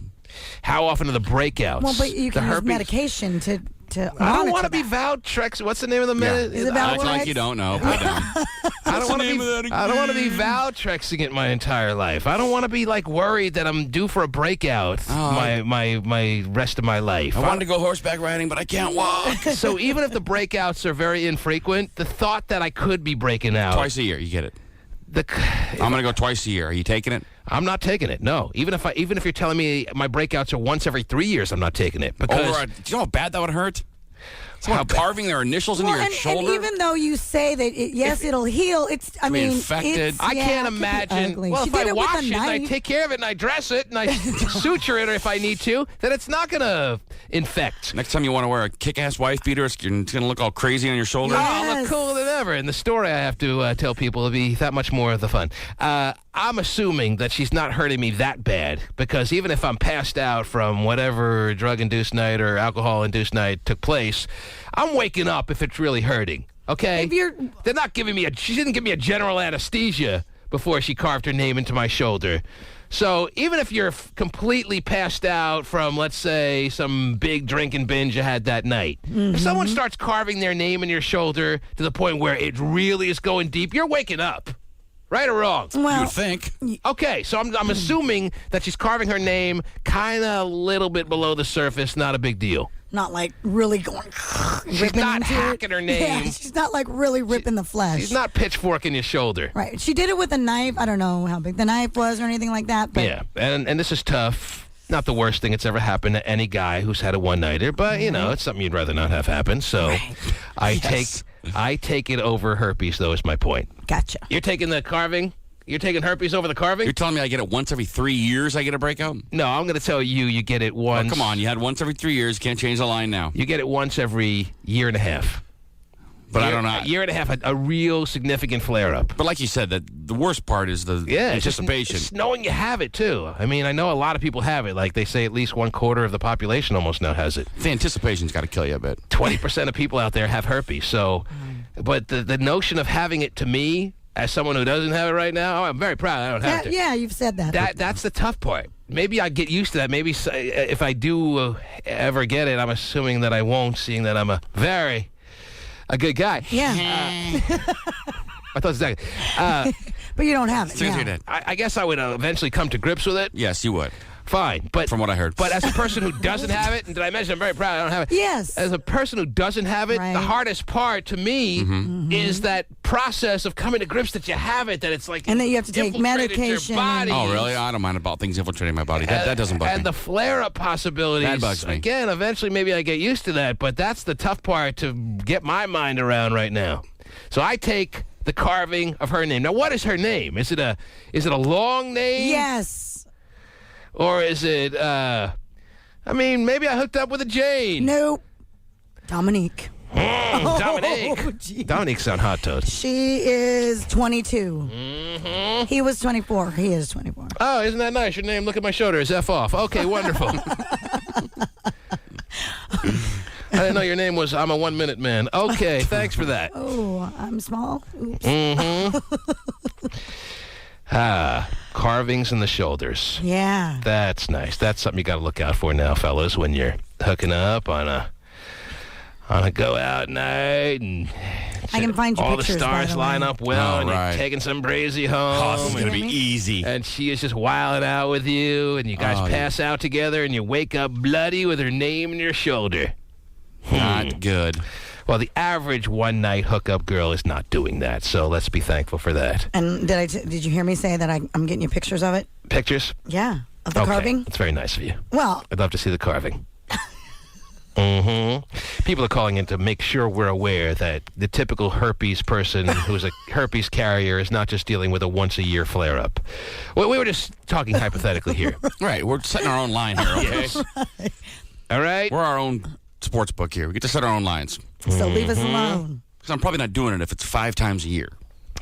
What else? What else is going on? And then to the phones we go, Terry, because as you know, it's a Friday morning heading into the first weekend of February, the last weekend before Valentine's weekend is on us next weekend.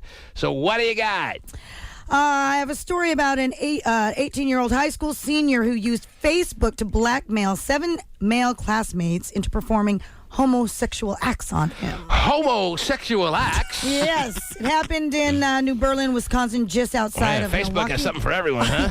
Even the homosexuals. He blackmailed 7 classmates into performing homosexual acts on him. And how did he go about doing that, Terry? How does the person interested in blackmailing his high school buddies go about doing that? Because listen up, gay phone operator.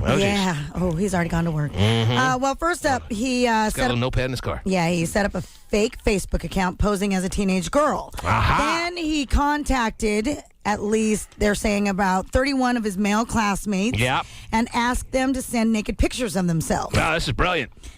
And so of course they obliged. These guys who are on the other end of the Facebook email are thinking that some hot girl from their high school. Did he have someone specific that, like, did he pick the hottest girl in the school Doesn't say. and fake an account? And he portrayed himself as one of the hot girls from school. Yes, as a hot and he asked the guys to send them pictures of them in all their high school glory. That is correct, all naked. And how many guys responded? Well, they're saying about 30, 31, at least all of them. 31 guys respond by sending the pictures. Yes. Then why'd you say 7 guys performed? Well, here's the thing. Once he had all of these pictures... Oh, yeah. He's got a lot of valuable property now. Yes. He blackmailed the boys by telling them that he was going to show the pictures to the entire school. Oh, geez.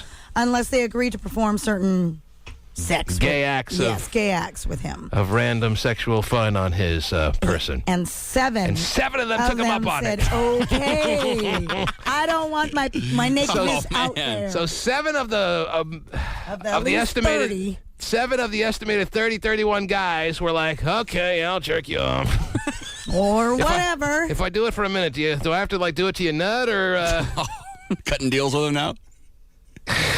Oh, her name really was Dominique. You weren't kidding. I told you that. Oh, I thought you were just joking. Look at that next page. Oh, my gosh. She really... Look at that. She hacked up his shoulder pretty good here. Yeah. The good part is at least he was sleeping and he didn't know it. All right, maybe I'm going herpes and I'm not looking back. Anyway. Well, that's the thing. No, I'm taking that's a long... this is some serious work she did here. All right, back to high school homosexual dude who blackmailed his classmates. And 7 of them took him up on it. 7 of them! I'm like, all right, I'll suck you off. Just sign here so you fulfill your promise of not showing my small little dilly to the whole school. Yeah, the whole school seeing my wiener. Very embarrassing. Having sex with a man, I can live with that. Right. Come on. 7 took him up on it. That's a lot. That's a pretty sizable number. Hey, it worked, man. That's a good percentage of the people he was trying to blackmail. You'll take it. That's a decent success rate. That's almost 25%. I know. That's a good deal. 1 out of 4 pretty much said, all right, you got me. Bent over a barrel. Yep. So to speak. And now I got to bend you over one. Okay, I can do this. Just don't ever show these pictures to anyone. I thought you were a hot girl. So theoretically, if there was email when I was in high school, Terry, and I just missed the cut, I could have, portrayed myself as, one of the real hot guys in the school and sent, emails to girls saying, show me your boobies, and then I could have done the same thing. Man, I could have had a good high school life. I could have pretended that I was Billy Katsaris. Oh, he sounds popular. He was a hot, popular guy in high school that hooked up a lot. Billy Katsaris. If email would have just come around a little bit earlier, I could have falsified a Billy Katsaris Facebook account, who I'm friends with now on Facebook, Are you? ironically. Yes. Falsified. And sent emails to girls, got them all all moist and twisting their nipples at home and sending me pictures of them. And then I could have said, ha, it's really ribby-robby. And, and you'll be having breakfast with the Tepster tomorrow morning. Oh, jeez. Coffee with the kid. Why don't you try it now? Why don't you, No, not with the dipstick. why don't you set up a fake account and say you're Billy Katsaris and send it to an old classmate and see what happens? I'd like to think I have a little more pull now than I did back in high school, you know? Yeah, but there's certain people you just can't seem to get over, you know? We all have those people in high school We do? we wish we would have done. Of course. I don't think they're really enticed by Billy Katsaris these days. You never know. What is he doing? I don't know. But he's your friend. Yeah, well, he's my friend on Facebook, Terry. That's what I'm saying. You should Yes. know. lot of And he's people a can't get good over high guy. I school. like him. He was always a friendly guy. Right, but I mean, He was always a nice guy to me who got picked on by an occasional person. He was not one of the guys who picked on me. That's good. nice. Mm-hmm. So I always have a special place in my heart Good. for William Katsaris. However, this is not the point. Are you going to sing the Titanic theme for him now? I'm sorry, I'm not feeling the connection. My heart will go on. Oh, okay. Special plates in your heart for him. All right, so it was a weak connection. Anyway. I thought it was pretty brilliant, actually. Oh, well. Brilliant. Yeah. But back to dude here. Where in Wisconsin? Yes. He was a cheesehead? Jeez, I'm getting you a picture of him. That's a wild story, Terry. That's a New pretty Berlin. that's an amazing story. Berlin. 7 guys. Yes. Okay. I guess I gotta. Yeah. I'll be over soon. Yeah. Let me find my bike helmet. No. My bike. Be there by 4:30. I think some of them probably drove too. 7 of them. 7 out of the estimated 30. 7 out of the estimated 30 that he fooled in getting them to send pictures. Yes. I'm sure the other 22 were like, I'm glad. I was kind of tempted, but I'm glad I didn't. This is like a national news story now. Yeah, he's being held on $250,000 bond. Oh, so he's in big trouble Yeah. for blackmail. And there's other things that he's been arrested for. Mm-hmm. For example, when Assault with a deadly lube tube. probably so. Yes. When police arrested 7. him, yeah. They seized his computer. Wow. They took a look at his little hard drive, and guess what they found? I bet they did. They weren't the only one. 600 movies involving child pornography, more than 300 naked pictures and movies So this is of his male classmates. This was a bad gay kid. Oh, bad gay kid, yes. Being very angry. For whatever reason, he also... I'll tell you this. Did a bomb threat. Again, back when I was in high school, Terry, not that long ago, okay? Yes. Graduated very late 80s. I will tell you this. Seems like a long time. There wouldn't have been 7... There was an email then, okay? Yeah. But there wouldn't have been 7 dudes in my school that would have been like, all right, I'm coming over and beat you off. You never know. I mean, you would think so. This kid is definitely headed down the fast track to being a future gay phone operator. Because this is right up his alley. Oh, are you kidding me? If he could pull this off. Oh, if he had email in high school, you think he would have done this? Mm-hmm. No one loves to be devious behind the computer more than him. Right, here I am, dump truck guy. What do you need me to do? To make you forget about all those pictures I sent you? I forgot they went to high school together. I know. Dump truck guy and gay phone operator, ironically, didn't know each other that well, supposedly. I'm here. But went to the same high school and graduated in the same class. Where? In like Auburn? No, Parkland. No, Parkland. Parkland. In Kent? Beautiful downtown Tacoma. Parkland. Tacoma? Right where Fox's is. Yeah. Huh. Good spot. Now you know what I'm talking about. No, I know exactly. I'm picturing it in my head right now, amongst other things. Beautiful downtown What Parkland. a story! Yeah. That can't be true. It is. 7 dudes went over his joint and... Yep. So you said there's no way 7 guys would have done it. No way 7 guys from my high school would have been like, okay, I'll perform a gay act on you. Don't you think that... Do they say exactly which particular... No, they don't call little out anybody sexual else. gay favors were performed on this kid to No. I wonder what he was make hoping these for. pictures go away? No. Would a simple little hand rub have sufficed or no? I bet he'd take that. Over nothing? 7? That's got to be weird. Just an awkward moment when you show up. I'm here to make everything right. I mean... Gosh. Where was this kid's parents, Terry? I don't when know. these 7, I'm assuming, heterosexual guys from the high school who began this whole thing by thinking they were sending naked pictures to girls. Yes. So they were into girls. Right. These weren't gay high school Right, boys. exactly. But here's my only... And they were still willing to do things to this Right. kid? And you would think, though, that these guys would probably, at least talk about it and maybe want to go over and beat the crap out of him, Well, they didn't know that they thought they were the only one. You don't tell your friend? Yeah, you don't talk about it with Really? anyone. In high school? Come on. Oh, you beat him off too. Nowadays. Yeah. Hey, Oh, man. Well, but by what any I'm- chance, is the same thing happening to you that's happening to me Well, that's with what I'm- gay Ralph? No, but that's No, what I'm what? saying. Tell me. Oh, never mind. Oh, Whoa. I didn't do anything. Are you sure? No. What are you talking about? with Don't gay look at me Ralph? that way. Okay. You brought it up. Right, they're discussing it. No, I'm not This saying is that very they high school, though, listen, by the way. though, I'm not saying geez. that they Can't. Friday. they actually told can't them listen to about her on the- I Friday? can't listen to her on Fridays. It's like after 4 straight days, and then Terry, the voice we just become immune to it. We just answered your question. There's no way that these guys are going to get together and compare notes and then realize they're being duped as a... Listen to what I'm saying And then in the all of a scenario sudden there. come up with a plan to start pummeling the kid. They thought they were the only one. Right. They thought they could make this thing go away, and they did more than you would expect the average kid to do to make that go away. That's the only interesting and surprising part of the story to us, that they were willing to go that far. Man. I don't know. That's very high school, though. I mean, the most embarrassing thing in the world is someone seeing you naked, not doing a sex act against your will with another boy. That you can live with. But having someone see your private's a big deal. That's just very, very high school, though. Wouldn't you be more kind of leery about it getting out that you did such things to make the thing go away than actually having the pictures like in your high school yearbook? Yeah, in your 30s, but when you're 16, you're so insecure and so self-conscious of your body. It popping up for a couple of days on your high school yearbook webpage to me is not that big a deal as opposed to I agree. the alternative. Right. I agree. But I guess, the high school...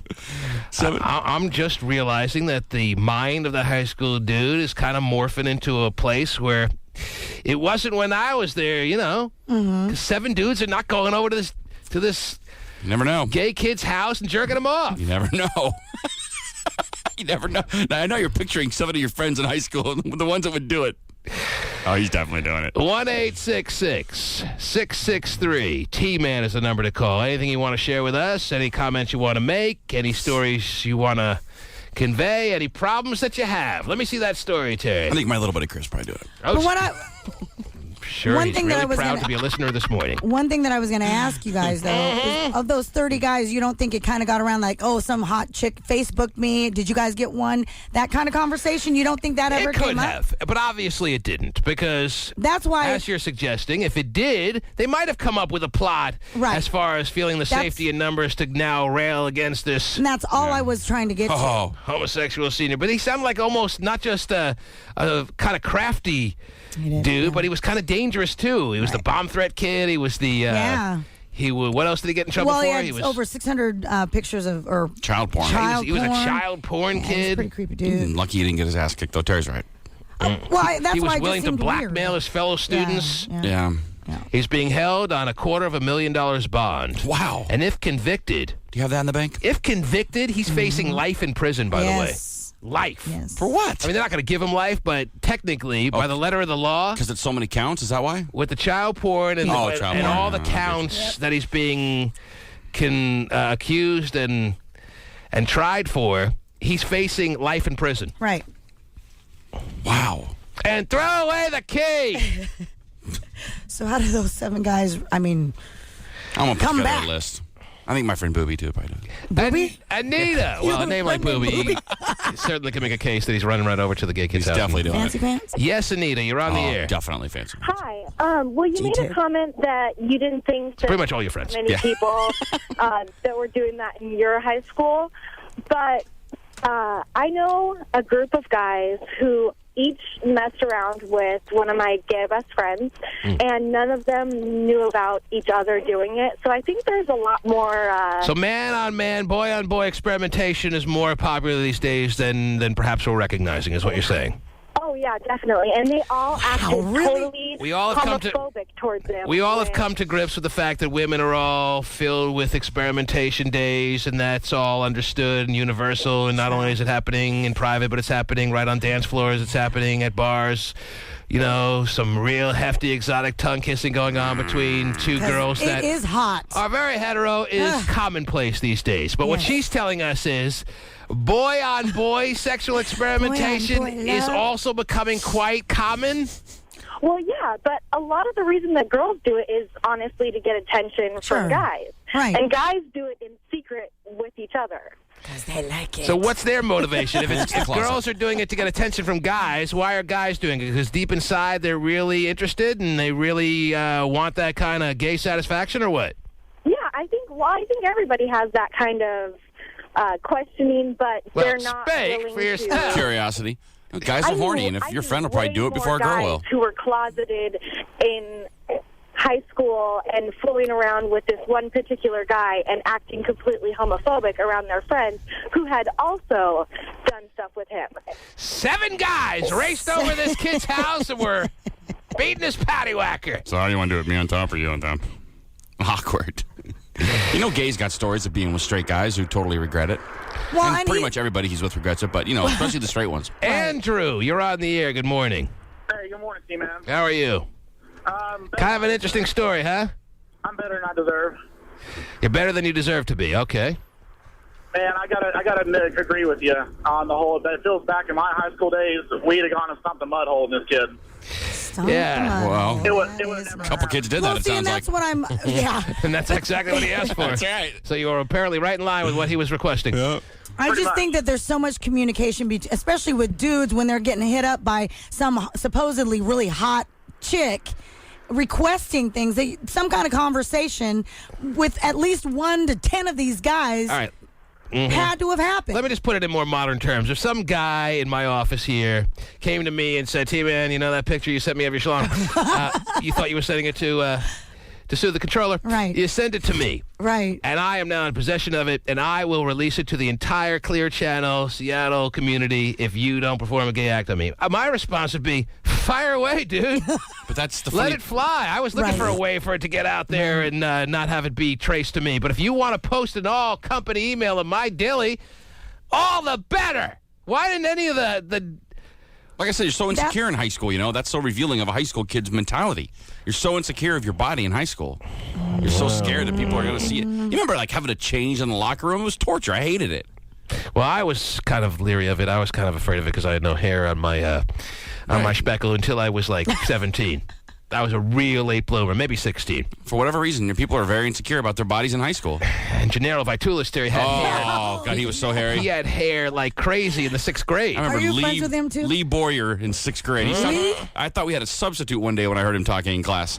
Sound like a grown-ass man. Patricia, you're on the air. Oh, God. You Hi. Hi. Me and my boyfriend have been dating for like 3 years, and his job requires him to go away for months at a time. Months? What does he do? Yeah. He works on boats. All right.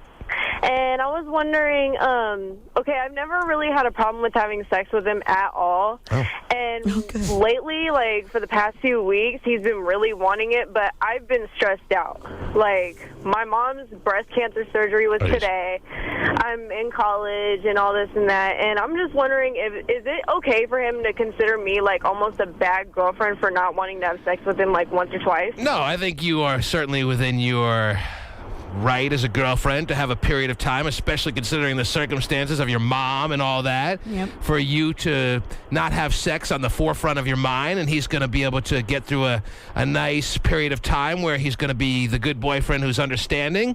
And if he's not, that is kind of revealing of the true colors in the boyfriend that you thought you knew. But if it depends on how long this hopefully doesn't become a lifelong period of time where all of a sudden you're not interested in sex with your boyfriend and or significant other / soon to be, or, you know, a lot of women who are married all of a sudden just decide, I don't want to have sex with you anymore. And then it becomes a major issue. But for it to be a 1 month, 2 month even period where justifiably you're not interested in sex, if he has a problem with that, it more reflects on him than you.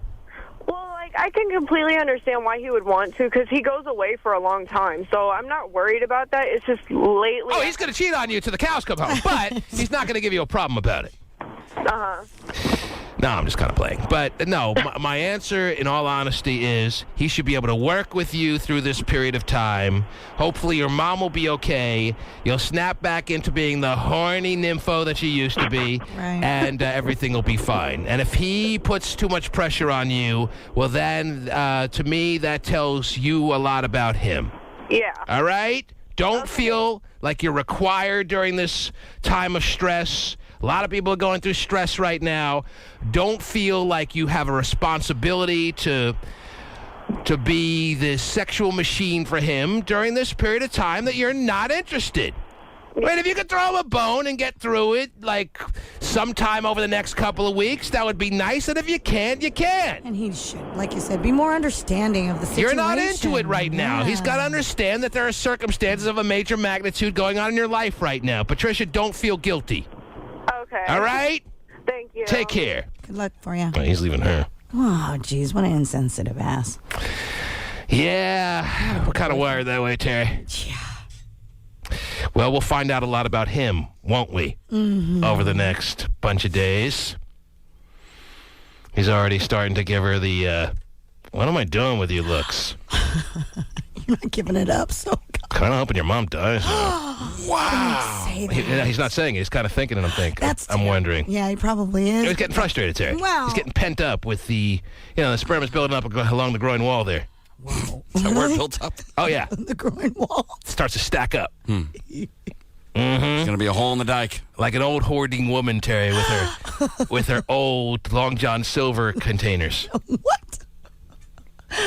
I used to have a neighbor that when you walked into her house, she had all these Long John Silver. You remember that? Yes, the neighbor that we used to call for the horse. Do you know Long John Silvers? There's one out here, yeah. There's one out Federal here? Way, I think. Yeah. Okay, well, she had a fascination with Long John Silver little buckets, and collect stuff in there? instead of throwing them away when you're done eating your... She's a hoarder. Yeah, she was a hoarder. Oh, boy. Scary. So amongst other things she would hoard, for some reason the Long John Silver containers always stood out to me. Like the little casino ones you used to walk around with the coins in, kind of like those? Or no? No, nothing like those, but... They're not like little buckets? They were like your Kentucky Fried Chicken. Oh, bigger. Yeah. Oh, okay. Containers. Yeah, containers. Got it. Yeah. And she would keep them all? She would keep them all. Even though food was in there? No food in there. Is it? But food was clean, at one point. Yeah, she would clean them out. Oh my Really? gosh, that's nasty. I don't know how much you can really clean them out. They probably have little oily stains at the bottom, yeah. right? But she thought they were clean enough that she could keep and she can hoard them, and that's how the sperm builds up along the ground wall. That's my point. Okay, got it. I'm sure it was a great analogy. The TManShow.com.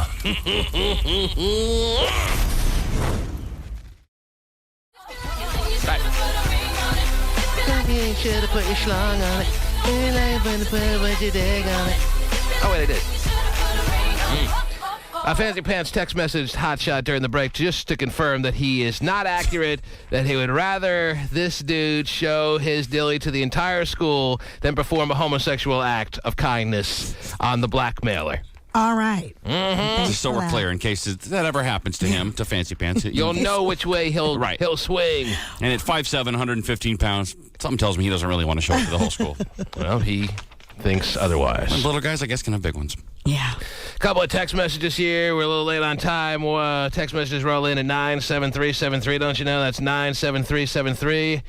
8:39, 15 seconds. Somebody writes, T-Man, call me urgently. I never like to see that on a text message. Nice. Wow. Call me urgently. He's checking hands. Okay. Is it? I don't know. That's not good. Let's just put it this way. I hope so.